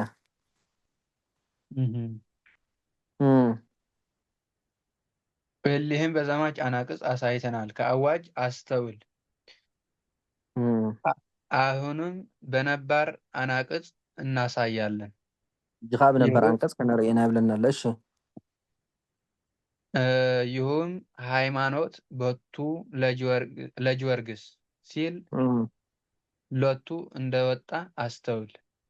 እወ ሃይማኖት ቦቱ ለጊዮርጊስ ሲል በቃ ሃይማኖት ቦቱ ለጊዮርጊስ ሃይማኖት ለጊዮርጊስ አለው ሃይማኖት ለጊዮርጊስ አለው ሃይማኖት አልቦቱ ለንስጥሮስ እምኔሁ እንደወጣ አስተውል ሃይማኖት አልቦቱ ለንስጥሮስ እምኔሁ እንደወጣ አስተውል ሃይማኖት ከንስጥሮስ የለም ማለት እዩ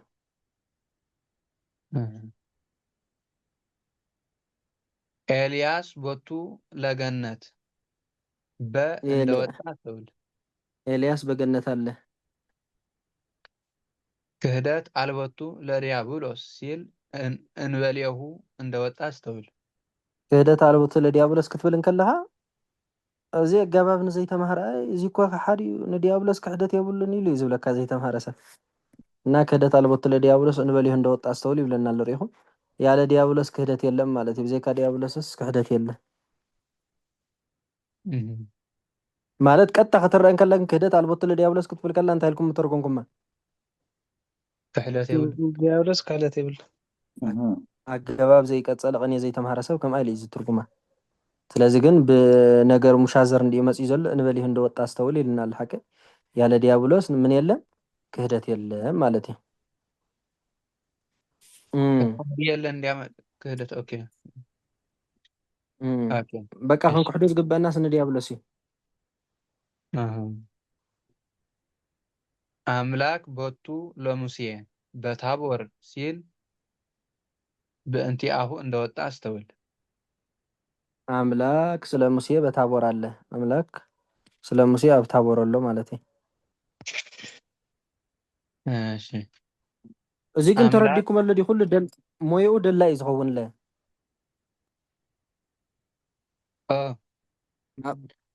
ንኣብነት ሃይማኖት ቦቱ ለጊዮርጊስ ድኻልካ ደላይ ማለት እንታይ መስለኩም? ደላይ ማለት ደላል ማለት እንዲህ ሃይማኖት ቦቱ ለጊዮርጊስ ክንብል ከልና ሃይማኖት ለጊዮርጊስ አለ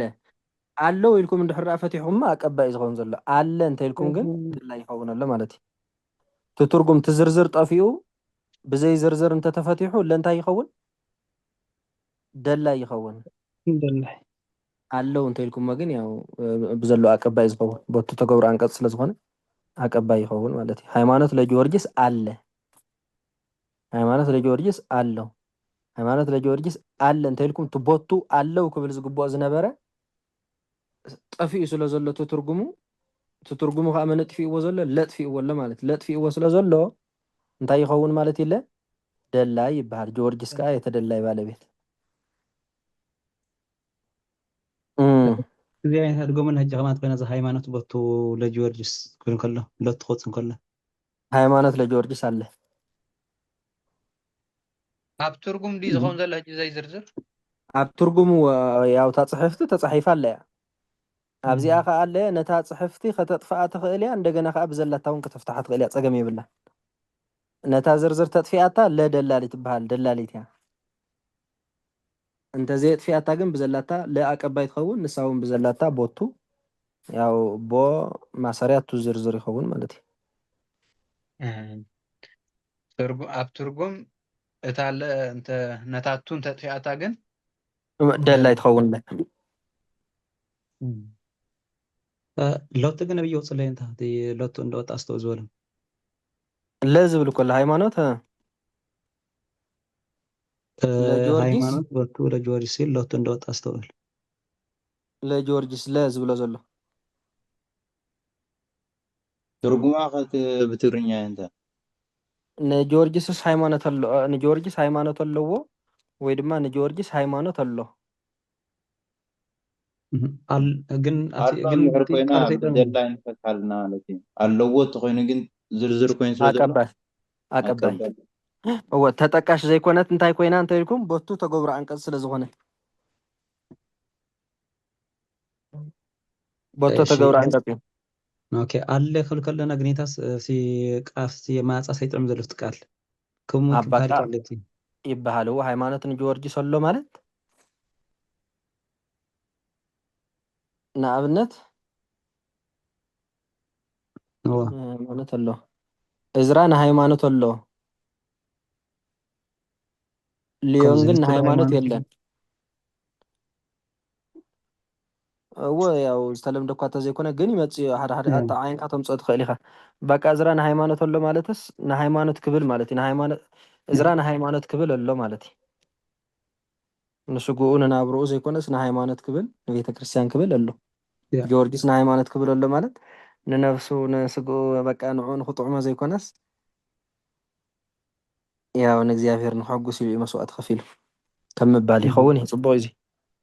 አለው እንተልና አቀባይ አለ እንተልና ተደላይ ማለት እዩ አለ እንተልና ደላይ አለው እንተልና አቀባይ ኩልኩም እዩ እሺ ንኸይደፍት በፂሓ ንርጋ እሺ አምላክ ቦቱ ለሙሴ በታቦር ሲል በእንቲአሁ እንደወጣ አስተውል ስለሱ ማለት እዩ በእንቲአሁ ክብል እንከሎ ስለሱ ኢልኩም ትፈትሕዎ ስለሱ ኦኬ እሺ አምላክ ቦቶ ይልዕል ቦቶም ዝብለላ ብደንቢ ቦቶም ዲ ዋ ቦቶም ለአድማስ ወለናጌብ ሲል እስከኔሁ እንደወጣ አስተውል እስከኔሆም ዶ ሶሪ እስከኔሆም እንደወጣ አስተውል رأي خفت حلكم يلا انت هيك تكوني عمويا نقرني አምላክ እስከ አድማስና ናጌብ አለ ደላይ አምላክ እስከ አድማስና ናጌብ አላቸው አቀባይ ኣብዚኣ ግን እንታይ ኣትጥዕም ተልኩም ትርጉም ደላይ ኣኽት ገብርዋ ዘለኩም እስከ ኣድማስና እስከ ናጌብ አለ ይዝባሃል እምበር ኣላቸው ይባሃል ዝሰማምዑን ዘይሰማምዑን ግን ባዕልኩም ክትመርፁ ኣለኩም እዩ ስለዚህ አምላክ ቦት ማን ነው እንታይ ነይሩ አምላክ ቦቶም ለአድማስ ወለናጌብ እስከ ናጀብና እስከ አድማስና ናጀብ አለ ማለት እዩ። አድማስ ማለት ጫፍ ዓለም እዩ። ናጀብ ከዓ ዓብይ ተራራ ተራራ ጎቦ ማለት ድዩ ጎቦ ጎቦ ዋ ንሰማይ ንምድሪ ነተሓሒዙ ዘሎ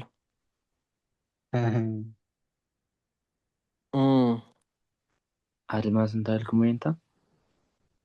አድማስ እስከ አድማስ ክበሃል እንከሎ ጫፍ ዓለም ናይ ዓለም መወዳእታ ወለ ናጊብ ፅርሐ ኣርያም ኢሎም ካብ ፅርሐ ኣርያም ላዕሊ ቁመቱ ገለ ኢሎም ገልፂኦም ከምዚ ጫፍ ዓለም ዓይነት ንመግለፂ ደስታ ይገብሩላ ፅርሐ ኣርያም ላዕሊ ያው ዝሮ ንእግዚኣብሔር ቁመት መቸም የብሉን ከም ትፈልጥዎ ፅርሐ ኣርያም ልዕሊ ፅርሐ ኣርያም ቦታ እንድሕር ሃሊ እግዚኣብሔር ኣሎ ደ የለን ኣሎ ልዕሊኡ ከብሉ ታሕቲ ዝበሃል እንታይ እሞ በርባሮስ ትሕቲ ባርባሮስ እግዚኣብሔር ኣሎ ደ የለን ኣሎ እግዚኣብሔር ዘይብሉ ቦታ የለን ንዓና ብዝርድአና መቸም ካብ ባርባሮስ ኣእምሮ ተእምሮና ንኸዓርፍ ኢሉ እግዚኣብሔር ካብ ባርባሮስ ክሳብ ፅርሐ ኣርያም ኢሉ ቢልና እምበር ያው እግዚኣብሔር ዘይብሉ ቦታ መቸም የለን እስኪ ሓንቲ ሕቶ ሓተኩም ኣብዚኣ መጀመርታ እግዚኣብሔር እንታይ ፈጢሩ በቀዳሚ ገብረ እግዚአብሔር ሰማይን ምድርን እግዚአብሔር መጀመርታ ሰማይን ምድርን ፈጠረ ጊዜ ደ ይቅድም ወይስ ሰማይን ምድርን ይቅድሙ ጊዜ ኣብ ፍጥረት ማለት እዩ ጊዜ በቅድም ሰማይ ምድር ጊዜ ስለ ዘለኒ ሰማይን ምድርን ከምዚ ክፍጠሩ እስታይ ገይሮም ቅድሚ መዓልትን ለይትን ድዩ መዓልትን ለይትን ከይተፈጠረ ጊዜ ከመይ ኢሉ እጂ መዓልትን ለይትን ሰዓታት ከምዚ ውስን እስታየት ዝኸውን ዘሎ መዓልትን ለይትን ቅድም ተፈጢሮም ሰማይን ምድርን ዳ ተፈጢሮም ኣብ ጊዜ ማለት እዩ ኣበየናይ ጊዜ ተፈጢሮም እሶም ዝተፈጥሩ ጊዜ ተፈጢሮ እሶም ከም በየናይ ጊዜ ተፈጢሮም ክንብል ብሰንበት እዩ ዝብሎ ኩሉ ፍጥረት እሞታ ሰንበት እንታይ ድያ መዓልቲ መዓልቲ ከንታይ ድያ ጊዜ ሓደግ እንታይ ዘለ ተሕቶ ያው መጀመርታስ እግዚአብሔር ሰማይን ምድርን ፈጢሩ ኢና ንብል እሞ ሕጂ ኣነ ከዓ እንታይ ይሓትት ኣለኹ እግዚአብሔርስ መጀመርታ ንግዜ ዲ ፈጢሩ ዋላ ንሰማይን ምድርን ይፈጢሩ ጊዜ እኮ ተፈጣሪ ምስ እዩ ምስ ሰማይን ምድርን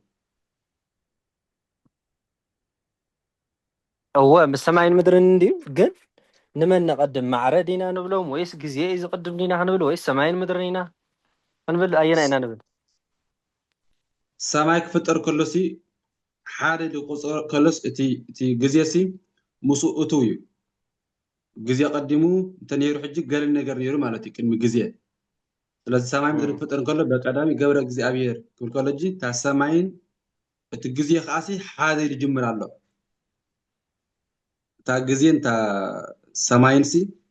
ምቅዳም ዝበሃል የብል እቲ ግዜስ ኣብ ውሽጢ እዩ እዚ ሕጂ ናይ ብዙሓት ሊቃውንት ኣብ ስነ ፍጥረት ክዛረቡ ከሎ በዓል ቅዱስ ጎርጎርዮስ ዘንዚና ዝዛረቦ ሓደ ነዚ ማለት እዩ ማናትኦም ማለት እዩ ወፍርል የብሉን ቅድሚ ግዜ እንተ ነይሩስ ሰማይ ቀዳማይ ክኾን ኣይክእልን ማለት እዩ እወ መጀመርታ እዚኣ እኳ ተሓይሽ በቃ ፅቡቅ መልሲ ከምዚ ውእቱ ኣብኡ ይምርመር ዝበልናያሲ ኣብኡ ሎ ምስኡ ክምርመር ማለት ግዜ በቃ ምስ እዩ ዝምርመር ዘለዎ ምክንያቱ እንታይ እንድሕር ያልኩም እግዚኣብሔር ኣይ መጀመርያ ሰማይን ምድርን ተፈጢሩ ተይልካ ግን ብሓፈሻ ግዜ ምስ ሰማይን ምድርን ተፈጢሩ ከዓ ክንብል ኣይንኽእልን ኢና ምክንያቱ ትብሉ ሰማይን ምድርን ከይተፈጥሮ ከሎ እግዚኣብሔር ነይሩ ዶ እወ ካብ ግዜ ወፃኢ ንብል ግን ኣብ እግዚኣብሔር በቃ ንዓና ማለት ንዓና ብዝርድአና እግዚኣብሔር ያው ንዓና ብዝርድአና ሰማይን እግዚኣብሔር መጀመርታ ሰማይን ምድርን ፈጠረ ይብል ሕጂ ናትና ግዜ ቋፃፅራ ካብታ ብመጀመርታ ትብል ዘላ ብመጀመርታ እኳ ትብል እታ ግዜ ጀሚርዋ እንዲያውም ካብ ሰማይን ምድርን ግዜ ቅድም ተበልናዮ ፅቡቅ እዩ መጀመርታ ግዜ ተፈጢሩ ብድሕሪኡ ሰማይን ምድርን ተፈጢሮም ተበልና እውን ዘከራኽር ነገር ኣይኮነን ግን ብቅፅበት እዮም ኣብታ ግዜ ዝተፈጥረትላ ብድሕሪኡ ከዓ ምክንያቱ ካብ ግዜ ወፃኢ ዝስራሕ ነገር የለን ከምቲ ሰሎሞን ዝበሉ ኩሉ ግዜ ኣለዎ ኢልዎ ሓቀ እምኒ ንምድርባይ ንምስሓቅ ንምሕጓስ ግዜ ኣለዎ ክብል እንከሎ ኩሉ ብግዜ እዩ ዝከናወን ማለት እዩ ያው እንታይ ብዘምፀኦ ናብ ዝኣቴና እና ጫፍ ዓለም ናጀብና ኣድማስ ብዘምፅዎ እንድዩ እሺ ቀፂሉ እንታይ ዘሎ ከምዚ ደርሆ ደቀዲማ ተወለድ እንቋቁሖ ኢልካ ብሳይነስ መልሲ ዘይብሉ ከምኡ ዓይነት ጌርኩም ሙዚቃ እንቋቁሖ ከምዚ ታጫወት ካብቲ እንቋቁሖ ስለተብለ هو يعني قديما دين زولدا يعني እንቋቁሖ እንዲያ ግን ድሓር من تولدا እንቋቁሖ ተወልዳ ኣላ ቀዲማ ኣላ እዚኣ ሕጂ እንቋቁሖስ ኮይና ኣላ من قديم الله هجي እንቋቁሖ من وليداتا مالتي ንእንቋቁሖ ንጫቂት ደርሆ وم دورها اندحر دا وليداتا دورها خنتاي كوينا دي اوصيا مجمرتا እንቁላል ስለዚህ ማን يعني قدم አለዋ እንቋቁሖ ዓወት ከሆነ ማለት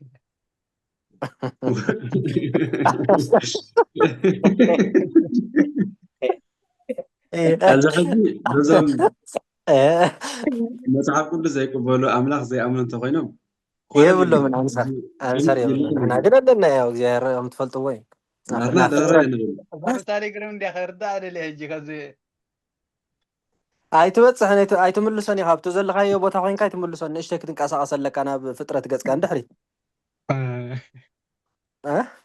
ኣብቲ ዘለኻዮ ቦታ ስቕኢልካ ከምዚ ኩዕሶስን ኣብቲ ብቅድሚኻ ዘሎ መንደቕ ተብላ እሞ እንታይ እያ ትገብር ናባኻ እያ ትምለስ ሓቀ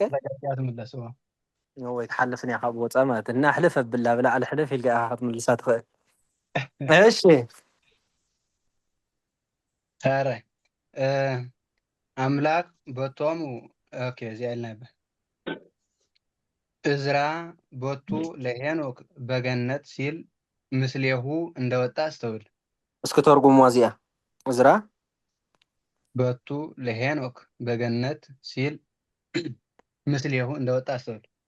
ተርጉሟ እዚኣ እስኪ ድገመልና እዝራ በቱ ለሄኖክ በገነት እዝራ ምስ ሄኖክ ኣብ ገነት ኣሎ በቃ እዝራ ከሄኖክ ጋራ በገነት አለ ማለት እዩ እዚ እውን ደላይ ደላይ አለ እንተልና ደላይ አለው እንተልና ግን የተሰማዕንያታ ትርጉም ሓቀ መጀመርታ የተሰማዕትና ነራ እምበር አለ ያ ትብል ስለዚህ ደላይ ሁሉ ማለት እዩ ሞያው ደላይን እዛ ደላይ ግን እንታይ ትርጉም ዘላ ዝርዝርን እስታይን ዘፈላለዩ ደላይ ማለት እሺ ቦቱ ህጅ ቦቱ እንታይ ማለት ይቀጣ ትርጉሙ ቦቱ ኣለዎ ማለት እንዲ ሓቀይ ቦቱ ኢሉ እጅ ኣለዎን ዝነበረ ትርጉም መጥፊኡ ኣለ ኢሉ ከፍትሕ እንከሎ እንታይ ይበሃል ማለት እዩ ደላይ ይበሃል ነታ ኣለዎ ዝብል ትርጉም ኣሎ ኢሉ ከተርጉሞ እንከሎ ለብዙሕ ነገር እዩ ዝቕይር ንኣብነት ኣቡሃ ለስልጣን እንታይ ማለት እዩ ኣቡሃ ለስልጣን አባ أو ريهم هجي بزلوا يهم تفتحوا وزلهم جن أبو هلا سلطان مالتي يسلطان أبات مالتي أبو هون لسلطان مالتي የስልጣን አባታች ናይ ስልጣን አቦን أبات لكم بقى سؤالكم أبات يهم تقولوا مخنياتنا تزرزر لين زرزر أنت يقبر مالتي يطفي كم زي رسين تتنسحنا حاتياتنا أنت يقبر لنا نبل يدوم صحته لا خانة تزرزر ندم إذا خيط نابنت أبو هومو لسلطان زياوخه አቦ بقى ناي سلطان أبوهم تبعيل كاي ترجم من ماتي بزلوا يترجم ولا بخمس خمس سنين كله السماع كاي ترجم ماله لازم لا كم تجزيها حاتياتنا زد مسلنا لا خانة زرزر ندم ساسة نزرزر مالت ناي سواسو زرزر ناي أنك زرزر ناي كل زرزر ندم ساسة خير خالي فليز بلا من قد حزوه نابنت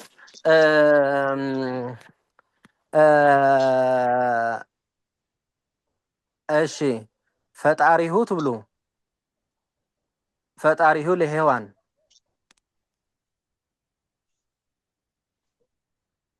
ንሄዋን ፈጣሪያ أي تزرزروا زرزر فتاري أنت لكم تزرزروا لهم كزرزرت فيهم ፈጣሪ ሄዋን ፈጣሪ ሄዋን ፈጣሪ يهوان فتاري هجي فتاري هل هيوان قبل كله جواب زي تمهر سب تايبن نهيوان فتاري أي ليز ترجم حكي هو نسلطان أبو قبلتني حانون كذا هو هذا سلطان بزوركم زي نتزرزر من يطفئ لنا دحر لكم زرزر تبعي لزل مني فتاري هل هيوان كم بالكلنا ها مالتي نتهات في يبلي دمسسو مالتي እሺ ፈጣሪሆም ለአዳም አዳም ፈጣሪ አዳም ዝተባላሽ ክትሪእዎ ከለኹም እጂ ዝተባላሽ ወይ መስል ሓቀ ዋ ተታይዙ ዘለ ፈጣሪሆም ለአዳም ወሄዋን ዘይውስኸላ ኢኹም ትብሉ ሓቀ ብውሽጥኹም አንድና ብዙ መስል ከም ዝስታይ አንድና ብዙ በቃ ወሄዋን ዘይትውስኽ ይብል ሰብ ስለዚህ በቃ ምክንያቱ ለነተ ዝርዝር የጥፍ እዚ ናይ ሰዋሱ ዝርዝር የዝብለኩም ዘለኹም ናይ አንቀጽ ዝርዝር ከዓ ቀተሎም ለዮሴፍ ዮሴፍ ቀታሊ ዮሴፍ አይደለም ቀተሎም ለዮሴፍ እኮ ዮሴፍ ዮሴፍን ማለትም ጀምር ዮሴፍን ገደለው ሪኹም ሕጂ ግን ቀተሎም ክትብል ከላ እንታይ አትመስል ዮሴፍን ገደላቸው ትመስል ሓቀ هو زرزر حيزون دحر عمص انت اغبلكم دلي حج تلنا تزرزر እንዳጥፎ ይዝኸይድ حج እንታይ ኢልና ነይራ አንተ ወይ ምስሊህ እንደወጣ ሰው ለእዝራ በትለ ሄኖክ በገነት ክብል ከሎ እዝራ ከሄኖክ ጋራ በገነት አለ ቦቱ አለ ይብልን እንዲዩ አለን ኢሉን ክፍታሕ ዝገብሮ ዘለመን እዩ ለደም ለኢ ማለት ለንተ ዘይህሉ ነይሩ አለ ኢሉ አይም ተፈታሐነ እሺ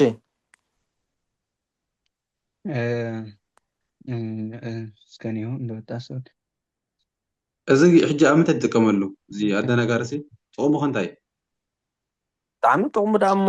መናፍቃን እኮ እዚ ብዘይ ምፍላጦም እኮ የምናብ ክሕደት ዝኸዱ ትርጓሜ መጽሐፍቲ ክትርጉም ከለኻ እኔ ክትቅነን ከለኻ ኣብ መጽሐፍቲ በዚ ዝተጻሕፈ መጽሐፍቲ ካ ብዙሕ ኣእላፍ ይበቃ ሕጂ ኣለዎ ካልእ ይትረፍ ብዝርዝሩ እሞ ይትረፍ ኢትብልኡ ብልኡ ስጋ ዘእንበለ ዓሳ ዝብል እንታይ ማለት እዩ ያለ ዓሳ እነ ዓሳም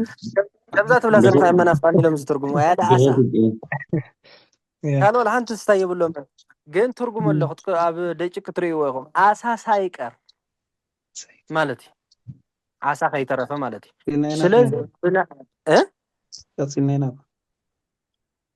ተቐፂል ዲ هو بدحريت وين قصينا يا بدك قاغون كنريو نخلينا مالتي ان بحفشا كنت يخبلكم دلي نايله ترجم مالتي بطعمي ብዙ መጽሐፍቲ ተጻሒፉ ስለዝኾነ ኣብዚ መጽሐፍቲ ተጻሒፉ ዘሎ ድማ አንቀጽ ዘርዚሩ ሰዋሱ ዘርዚሩ ብድሕሪ ኢለ እንድሕር ዓመጽ ጥንቃቄ የድሊ በብዙሕ መልክዕ ክትርጎም ስለዝኽእል ብደላይ ክትርጎም ይኽእል እዩ እንደገና ድማ ብምንታይ ክትርጎም ይኽእል ተወሳኺ ሕጂ ደላይ እንታይ ማለት እዩ ናብነት ደላይ ማለት ዛንተው ዝብልናይ ደላለው ንዝብል ትርጉም አለ ክገብር እንከለ ደላል ማለት እዩ ደላል ማለት እዩ ነቲ ትርጉም ዝቕይር ማለት እዩ ናብነት ሓደ ሰብ ገዛ ተኻሪ እንድሕር ኣኸብል ኮይኑ ያው ነቲ ደላል ተዋና ገዛ ነቲ ደላል እንታይ ይብሎ ሰብረ ኤለ ገዛ ከካሪ ይብሎ ስለዚ ነቲ ሓደ ውፂ ነቲ ሓደ እንታይ ይገብሮ ይቕይሮ ማለት በቃ ደላል ማለት እኮ እዚ ይስርሑ ነቲ ኣቲ ዝነበረን መዓልቲ ኸ ኣኺላ ያውፃ ይብሎ ነቲ ሓድሽ ከኣቲ ዝደል ድማ ምስ ተዋና ገዛ የተሓሓዘሉ ደላይ ማለት ድማ ልክ ኣኸም እዩ ነቲ ዘርዚሩ ዝነበረ ከምዘይ ዘርዘረ ይገብሮ ስለዚ ክልተ መንገዲ ኣለዎ ኢና ንብል ዘለና በቁሙ ክፍታሕ እንደገና ኣለ ገቢር አንቀጽ እንድሕር ዘርዚሩ ለንታይ ይኸውን አቀባይ ተጠቃሽ ገቢር አንቀጽ ተገብር አንቀጽ ተዘርዚሩኸ አቀባይ ከምዚ ሕጂ ንሪኦ ዘለና እዩ ለደላይ ክኸውን ይኽእል ኣቀባይ ክኸውን ይኽእል ትርጓሜ እዩ ዝውስኖ ማለት እሺ ቀጥሎ እሺ ንኡሳን አናቅጽ ግን ሳቢ ከተሳቢ ዘርፍ ባለቤት እየተናበቡ 25 አጋባባትን ያወጣሉ هو توم مشازر زرعنا خندينا عسران خندينا رينا نيرنا زعلك عسران 15 رينا 10 مجمرة قبل 15 مجمرة عسران أنا بلا عسرين عسرت رينا مجمرة حكي كاو توم عسرت حمشة دحرنا نارينا رينين دهرت لا كورين أنا يوم يمثلني رينيم أبز أمبلا بس إحنا هذه أساس حمو شرينا نيران ها توم عسران حمشة نيرانا يمن هو عسرت ترينا رينا زلنا مالتي هو دير رينا أمبلا هو كاتلنا 10 رينا 15 كلمة وعيدان يا ريت اوكي ስለዚህ ክንረኽቦ ኢና 25 ደቂቃ ኣገባቢ ማለት 25 ይብሎ ለምበር ደቂቃ ኣገባብ ብምልኦም እዮም እንዳወፁ ዝኸዱ ለበይነ ምስለ ከመ እንዳበልና እኳ ኣብ ታሕቲ ውፂና ነርና እንዲና እና እቶም 25 ኢልዎም ዘሎ ኣገባባት ኢልዎም ዘሎ ደቂቃ ኣገባባት እንዲኦም ስለዚ ደቂቃ ኣገባባት ብምልኦም ኢልኩም ተኣረምኩም ፅቡቅ ንኡሳን ኣናቅጽ ተባሂሎም ዘሎ መን እዮም ንኡሳን ኣናቅጽ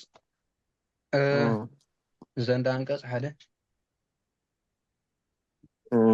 ዘንዳ አንቀጽ እኳ እናበበኡ ኣናበቦ ተናበብ ተም ክልተ ድም ተም ህዎ ተናቢቦም ዝናበቡ ማለት እዩ ክናበቡ ዝኽእሉ ንኣብነት ቦዛ አንቀጽ ዘንዳ አንቀጽ ምድቦም ትክክል ምስ ንኡሳን እንዲ ግን ክናበቡ ይኽእሉ ድዮም ክናበቡ ዝኽእሉ መነመን እዮም ንኡስ አንቀጽ ሓደ ثالث قصل ቦዛ አንቀጽ ከይናበብ ዶ سابيزر ቦዛ አንቀጽ ይናበብ سابيزر ولا لا سابيزر ون ይናበብ ብሓፈሻ ሶም ንኡሳን ኢልና ዝረኣናዮም ኩሎም እንዳተናበቡ ሲ 25 ኣገባባት የውፁ እንዲ ዝብለና ዘሎ ሙሻዘር እዩ ዝነግረና ዘሎ ፍቲ ሙሻዘር ዝረኣኹም ብድሕሪት ማለት እዩ ስለዚ 25 ማለት ያው ንኩሎም ደቂቃ ኣገባቢ የውፅኦም 25 ጥራይ ኣይኮን የውፅዎም እዮም ማለት እቶም ንኡሳን ولا أفي مشازر كوم إلى زرعنا يو ونخري لنا الرمى مفنيتها كل دقيقة زبالة እሞ ይረኣናዮ ክትብሉ ኣለኹም ዚ 15 ዘይርኢናዩ ኣብኡ ክንርኢና ክንቆፅሮም መጀመርታ ምቁፃር እንዲ ብሓፈሻ ግን እዎ 25 ኢሉ ፈልይዎም ዘሎ ታሕቲ እኳ ፈላልይዎም ይመስለኒ 10ን አሁን እናሳያለን 15 ደግሞ ቀጥሎ እናሳያለን ይልና መስለኒ ትክክል እዩ ሁሎም ደቂቃ ኣገባቢን ክወፁ ዝኽእሉ بمولهم دقيقة قاعد ምናልባት ደቂቃ ጋብ 25 እንደን ካብኡ ይበዝሑ ርግጠኛ ይኮን ኩንዳ ቆፀርናይን ክንከይዲና ማለት ሰገም ይብሉ ዘይተጠቕሰ ደቂቃ ጋብ እንተረኺብኩም ካ እዚ ከኣት ይኽእል ድዩ ኢልኩም ትሓቱ ትኽእሉ ኢኹም ብሓፈሻ ይኣቱ ደቂቃ ጋብ ዘይኣተወ እንድሕር ተረኺቡ ዝሳምዑ ርኢና ክነእትዎ ንኽእል ኢና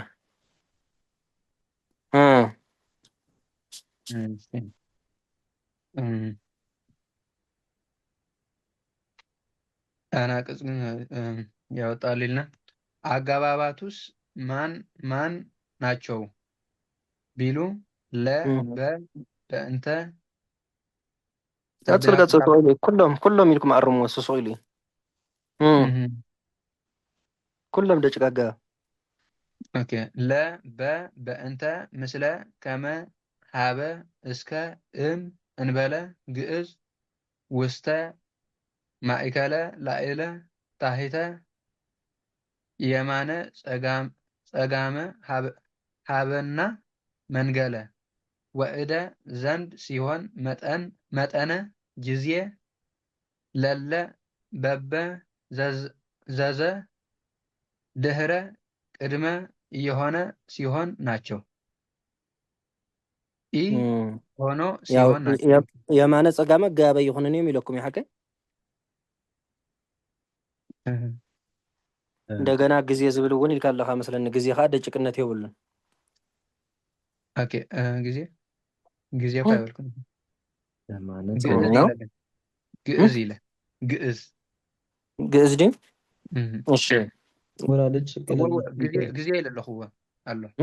ይብሉን ደጭቅነት ጊዜ ደጭቅነት ይብሉን ይልና ኢና መቸም ወዛ ሐለት ሆንቶኛ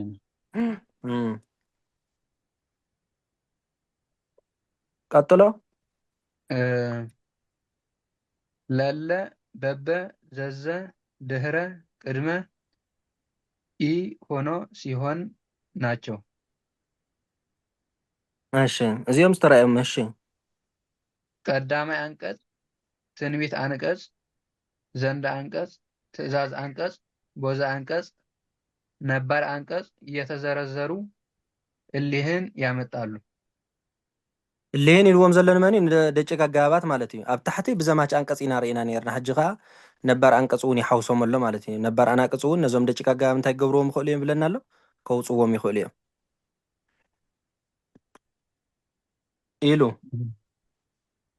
ሕጂ ኣብታ ዘደሓትት ዘዘወትር ኢላ ነራ ብቀዳማይ እሳይ ገቢልኩምና ነርኩም ንኸም ዓይነት ተብል እዛ ሞያ እዛ እሳይ ዘወትር እዩ ዝበሃል ኢልኩም ነርኩም ኣብቲ ናይ ጸሎት ኣብ ውዳሴ ማለት እዎ ትኽክል እዛ ዘዘ ትብል ዘላ ዳ እንታይ እያ ከመይ ክትብል ከላ ክንሪኦ እንዲና ያው ሕጂ እኮ ኣዋጅ እዩ ዝነግረና ዘሎ እምበር ክመጽእ እዩ እወና ካልእ ኸየ ብል ኢለ እሺ ንርአዮ መቐዲምና ያመጣሉ። ንዑስ አንቀጽ ሳቢ ዘር ሳልስ ቅጽል ሳድስ ቅጽል ባዕድ ቅጽል መድበል ቅጽል ግን እየተናበቡ እሊህን አገባባት ያመጣሉ። እሊህም ኢልዎም ዘለን መኒ ንደጭቅ ዶ ደጭቅ ንደጭቅ ማለት እዩ። እኛም አስሩን ከአዋጅ አሳይተናል የቀሩትን ከዚህ ይነገራሉ። እኛም ኦኬ ጽቡቅ ብጣዕሚ ከአዋጅ ዓሰርተ ኣብ ኣዋጅ ኣብ ታሕቲ ኣርኢና ነርና ይብለና ኣላ። እቶም ዝተረፉ ድማ ሕጂ ታንገብር ኢና ይነገራሉ። ተሪፎም ዝነበሩ መነ መን እዮም ክንደዮም 15 እቶም 15 ማለት ስለዚ ትክክል ኢኹም ይረኣናዮም ኣብ ታሕቲ እንታይ ዝብለና ዘሎ እቶም 10 ኣብ ታሕቲ ርኢና ነርና ኢና ይብል ኣሎ ኣይረስዖም ንሪኢኹም ወደፊት እናሳያለን ኢልና ነይሩ ሓቀ ሓቢረና ነይሩ ቦታ መንገዲ ክትከይድ ከለካ እዛ ናይ እከለ ገዛ ቤድያ ትብሎም መን ሓደ ሰብ በቲያ ተጠዊኻ ቀጥታ የማን ምስከድካ ብኣ ይብለካ ብድሕሪት ትኸይድ ሽዑታ ገዛ ትረኽባ ማለት እዩ ትበፅሓ ስለዚ ተሓቢርና ዝነበረ ገዛስ በፂሕና የለና ማለት እዩ ንሳቶም ከዓ እቶም 15 ተሪፎምና ዝነበሩ ኣብዚ ኢና ክንሪኦም ይብለና ኣሎ እዚኦም ከዓ ዞሮ ዞሮ ንሓሙስ ንግበሮ ማንሻ ንግበሮ ያው 15 ስለ ዝኾኑ ሓደ ወንበር ክሕዝና ኮን እዮም ማለት እዩ እቶም ተሪፎም ዝነበሩ 15 ክንሪኦም ኢና ሕቶ እንተሃሊኩም ሕቶቱ ያው ፅባሕ ናይ ስላሴ መዐቀኒ ዜማ ክንመሃር እንተወዲእና ግን ኣገባብ ከነብልና ስላሴ እሞ ከነቐድም መዐቀኒ ዜማ ዋይ ዜማ ኢና ብፅሕና ነርና መስለኒ ተው ሓደ ብሰሙን ሓንቲ ግዜ ክሳብ ዕጣነ መጎረስ ክንውድአን ኣለና ነቶም ዝሓለፈኩም ንዓና ኸዳ መንሰል ይከብድ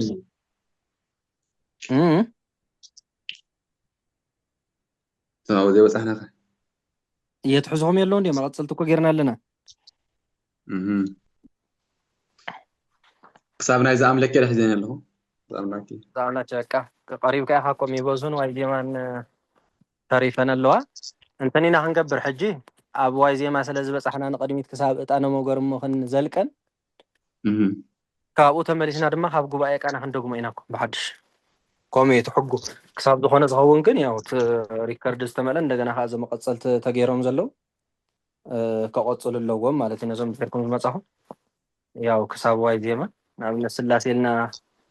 ከነብቃን ከለና ስላሴ እስከተርኩብን ኣለኩም ወይ ፅሑፍ ተልዩ ሓሊፉ ዘሎ ቁጥር ጋር هو صحف ኣብዝናይ ያሬድ ግስለ እንዲዩ ብድሕሪት ዜማ ልክ ዝብል ኣሎ ስክሪያ ዜማ ልክ ናይ ጉባኤ ቃና ዜማ ልክ ናይ እዝሊ ዝብል ኣሎ ስለዚ ፅባሕ ስላሴ ኢልና ስላሴ ያው ንእሽተይ ሰዓት እያ ክትወስደልና ትኽእል ንሳይልና ኣገባብ ንእሽተይ ክንብል ኢና እና ሕቶት ኣለኩም ሕጂ እዚ ሙሻዘር እንታይ መልዓሊ ዘር እዩ እንታይ ዝሆን ሙሻዘር ማለት ውሻል ትፈልጦ ዶ ወይ ሓረስታይ እንደ ውሻል ማለት እጂ كي زلقك أنت خميس جبر وشالك جبر كله هو كي زلقك توسخيت من إيش يزلق أتيتها حكى خميس جبرنا እንደገና እንታይ ማስትሽ ዝበሃል ነገር ካለ ማስትሽ እጅ ንምንታይ ይጠቅም መጣበቅ ይጠቅም ሓቀ ሙሻዘር ከዓ ተመጋባብ እንዳተጣበቁ ሰዋሱ ምሰዋሱ አንቀጽ ምሰዋሱ እንዳተሓሓዙ ይሆዱ ማለት እዩ ሙሻዘር ማለትስ ማስትሽ ማለት እዩ በቃ ማስትሽ ተመጋባት ልክ ከም ማስትሽ ኮይኑ መፍት ዘርፍ ኮይኑ ዘሎ ዘርኢ ጥብቅ እንዳበሉ እንዳጠበቁ ነቲ ሰዋሱ ትርጉሙ እንዳጸብቁ እዮም ዝሆዱ ኦኬ እስኪ ሓፀር እስኪ ንኣብነት ንኣብነት ተሰዶ ግብጽ ኦኬ ተሰዶ ግብጽ ንብል እሞ ትርጉማ ሽዑ እንታይ ንብላ ወደ ግብጽ መሰደድ እንታይ እናለና ናብ ግብጽ ምስዳድ ናብ ግብጽ ምስዳድ ይልናለና ሕጂ እታ ማስትሸበላ ታምሻዘር እታ ግብጽ ምስዳድን ናብ ትብል ዘላ ዝሆን هو ናብ ትብል ዘላ ካበያ ትወጽእ ዘላ ወደ ተሰዶ ግብጽ ተሰዶ ትወጻላ ሙሻዘር እኮ ካብ ዘርፊ ዝወጽእ ኢልና ሓቀ ተሰደ ግብጽ ተሰደ ግብጽ ብታሕቲ ኮይኑ ንኣብነት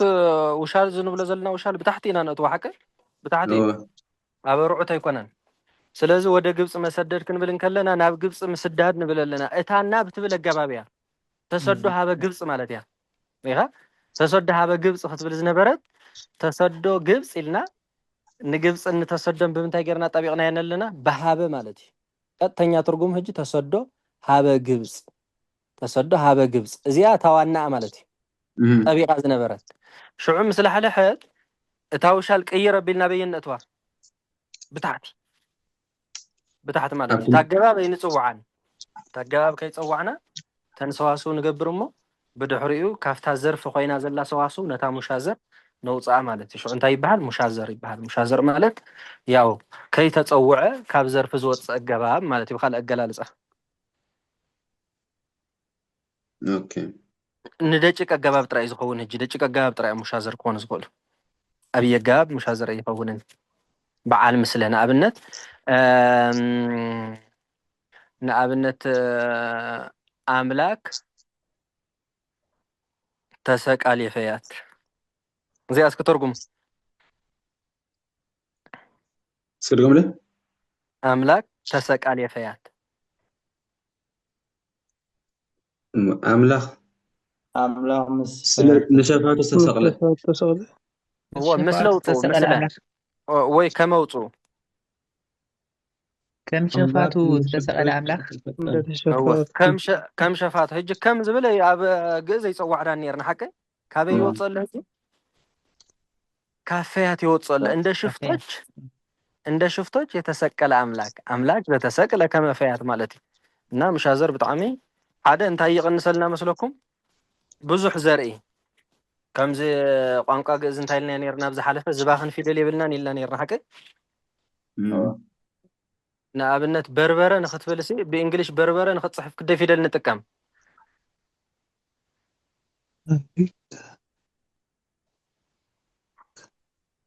بربرة نختصحف كده في دل نتكام شوعات في دل نتكام حاجة بتقريناها 4 مغنياتهم بتقرينها زباخن في دل يلن يلنا نيرنا عنا وزيكا في دلات نخن قنس يقبرنا مات مشازر مالتي تم الجواب إن تصوعنا كندنا أتوم بس من قد جيرنا خنا بلن كلنا نحسر تقال مالتي نزي مالك نوزحنا قري حق زنا مش هذا يا وترجمي حدث لزغنا أملاك رأيو أملاك تسك عليه فيات تتحسر ويس أملاك ذات تسك لك ما فيات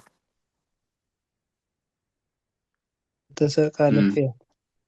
تسك عليه فيات ترجمان قلي فلا ليادين تا أملاك ذات تسك لك ما فيات مالت إن شفتوش يتسك أملاكي في أول ترجمة حدا يا حكي سلازي أو نوحين حصيرن إن حردا رخيبك زرخ كم خناتاتن دي نعم نتعسر تقرشن 100 قرشن ودي أنت تصني حنا ناس نيمتين قدمنا نزل ساميتي حدا زي هذا تقى تعسر تتهلي أنا نختل على زقد دك خناتات الله حكي يا أسنا بيدا غير ملت اللي نازي كأنا من تايق عند حجز مشازر نبابات نمقناس مستيرات نمرقاق امبر قال ولا حنت يقولون قليصنا ولا مشازر كي قبرنا احنا مصن خلينا مشازر كحاده خافت طقمتاتو قالاتنا خنحصر يطقمنا እንደገና ድማ ቀኔና ድማ ስጉር ንክኸውን ይገብሮ ረዲሁኒ ማንም ሰብ ከም ቢፈትሖ ክንገብሮ ንኽእል ኢና ሙሻዘር ጌርና ማለት ታይ ንብል ከምዛ እንጂ ኣምላክ ተሰቃሊ ፈያት ማለት እዚ ከመ ውፅየ እንድሕር ዳኣ ተዘይነጊረኩም እንታይ ከም ዘውፅኹ ክትፈልጡ ወይ ትኽእሉን ኢኹም ስለዚ ምስጢርካ ሕቡእ ቅኔኻ ሕቡእ ንክኸውን ይሕግዝ ንባብካ ሓፂር ንክኸውን ይሕግዝ እዚአን እየን ተንቀድሚ ጥቕምታት ናይ ሙሻዘር እሺ ሌላ ሓንቲ ኣብዚ ቀዲምናሲ ኣሌ ለክሙ ይቤ ክርስቶስ ኢልና ነርና ሕጂ ኣሌብቲ ሞያ ባለቤት ባለቤት ናይ ደለዎ ባለቤት ናይ ደለዎ ደለዎ ስብሃት ለኣብ ክንብል እንከልና እንታይ ኢና ንብል ዘለና ይደልዎም هو دلو هجا أنت يكون قلنا نعم مسجانا يجبان دينا نزلنا تاي يجبا يلان زي أقول لك هم مشازريا جن كم من تايوت يلا تاي يجبا كابله لو تياتلا مالت سبحات الأم مالت مسجانا نا مالت قد تنيا خرّن كله مسجانا نأبي حكي يجبا كن وسي خلا تاي يجبا تمسع زلا مني عند حرقته بهاي لتالئة نأبنت نهالو بيوم صو ندلو ولا يوم صو وتغا أو كل متس سلازي علي لكم خنبلن كل ويلكم كنبلن كلنا ويوتا لنا انت يقبال كنبلن كلنا كافتا لي اتمر ميرا زلتا دلو اوكي تالي طرا امጫታ ለማረዲ ወላስ አለ ፍቴ አይ ندلو تمصا አለ ጥራ እንደገና ታለክሙ ትብልቃ ለመመርመሪያ ገሌልና ክሙ ኸ ዝርዝር ክፈላለ ይኽእል እዩ ሓደ ቃልስ ለክሙሲ በሓዳ ከይድኒ ወይ ክሙ በይንሲ ትርጉም نعاقم يبقى نعاقم ማለት እንዴ ኦኬ ክፈላለ ይኽእልኒ ኣብ ትርጉሙ ሞያ ኸዋብ ከለ ግን ይፈላለ ኦኬ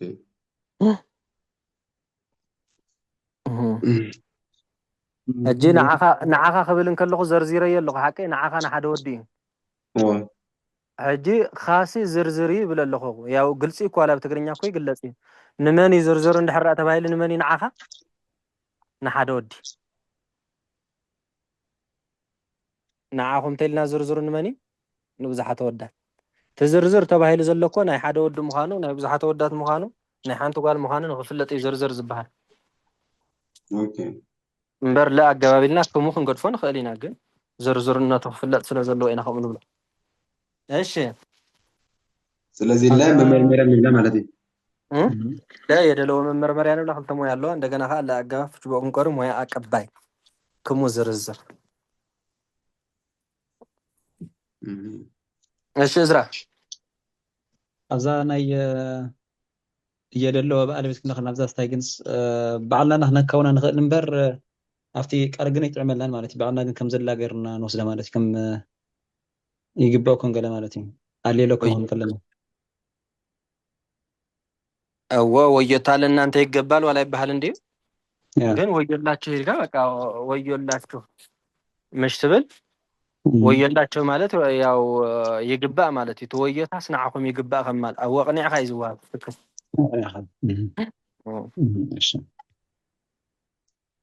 ያው ስርዋጽ ማለት እንታይ ማለት ኢልና ዝጎበጠ ዝቕንዕ ዝጎደለ ዝምልእ ንዝጎበጠ ዝቕንዕ እሺ በቃ ቦል ናብ ቀጣና ብቅጽላኹም እቶም ቀጽልኩም ያው ጸሎት ገርኩም ድሓር ወዶ ብክለይቲ ይግበረና ጽባሕ ይረኸበና እሺ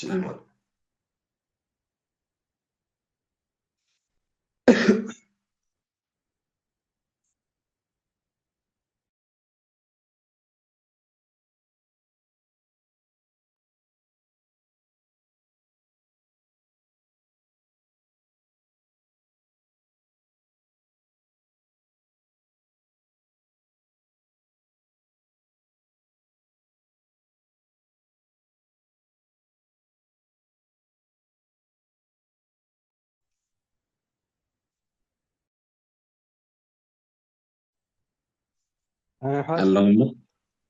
ألا ألو يسمع لهم هو لنا ديكون سمع لهم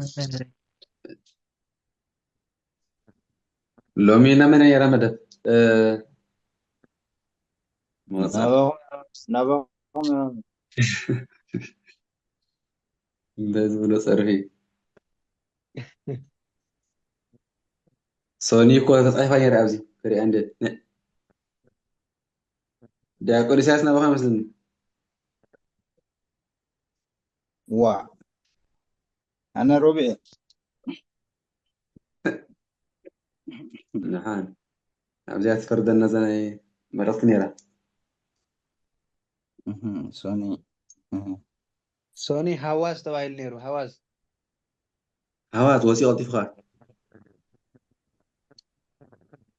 إزرا ما أسين ورا دعان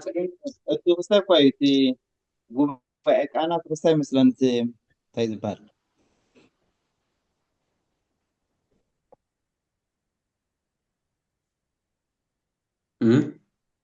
وفاك أنا زعملا شيء حقتها تقولتها كن دا يمدب كن دا سيقبر نتوم حدش يدي حقو اوكي نما حاز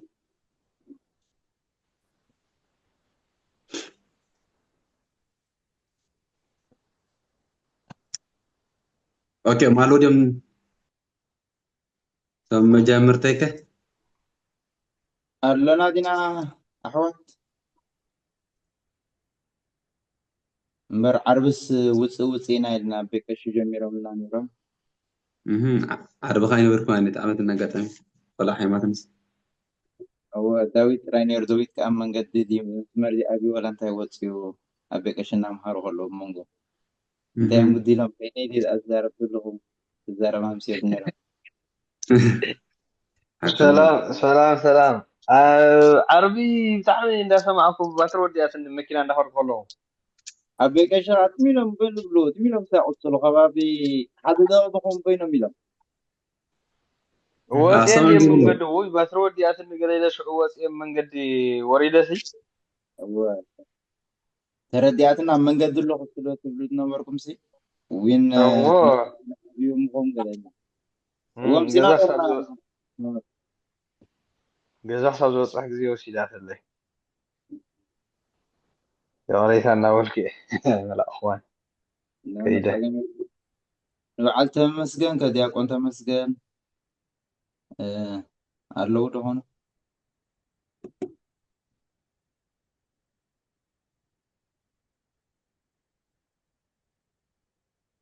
ማለት ጽቡቅ እዩ ኩላትና ሓደስቲ ብሓንሳብ ክንሕዞ ከለና ካብ መጀመርታ ተተሓሒዝና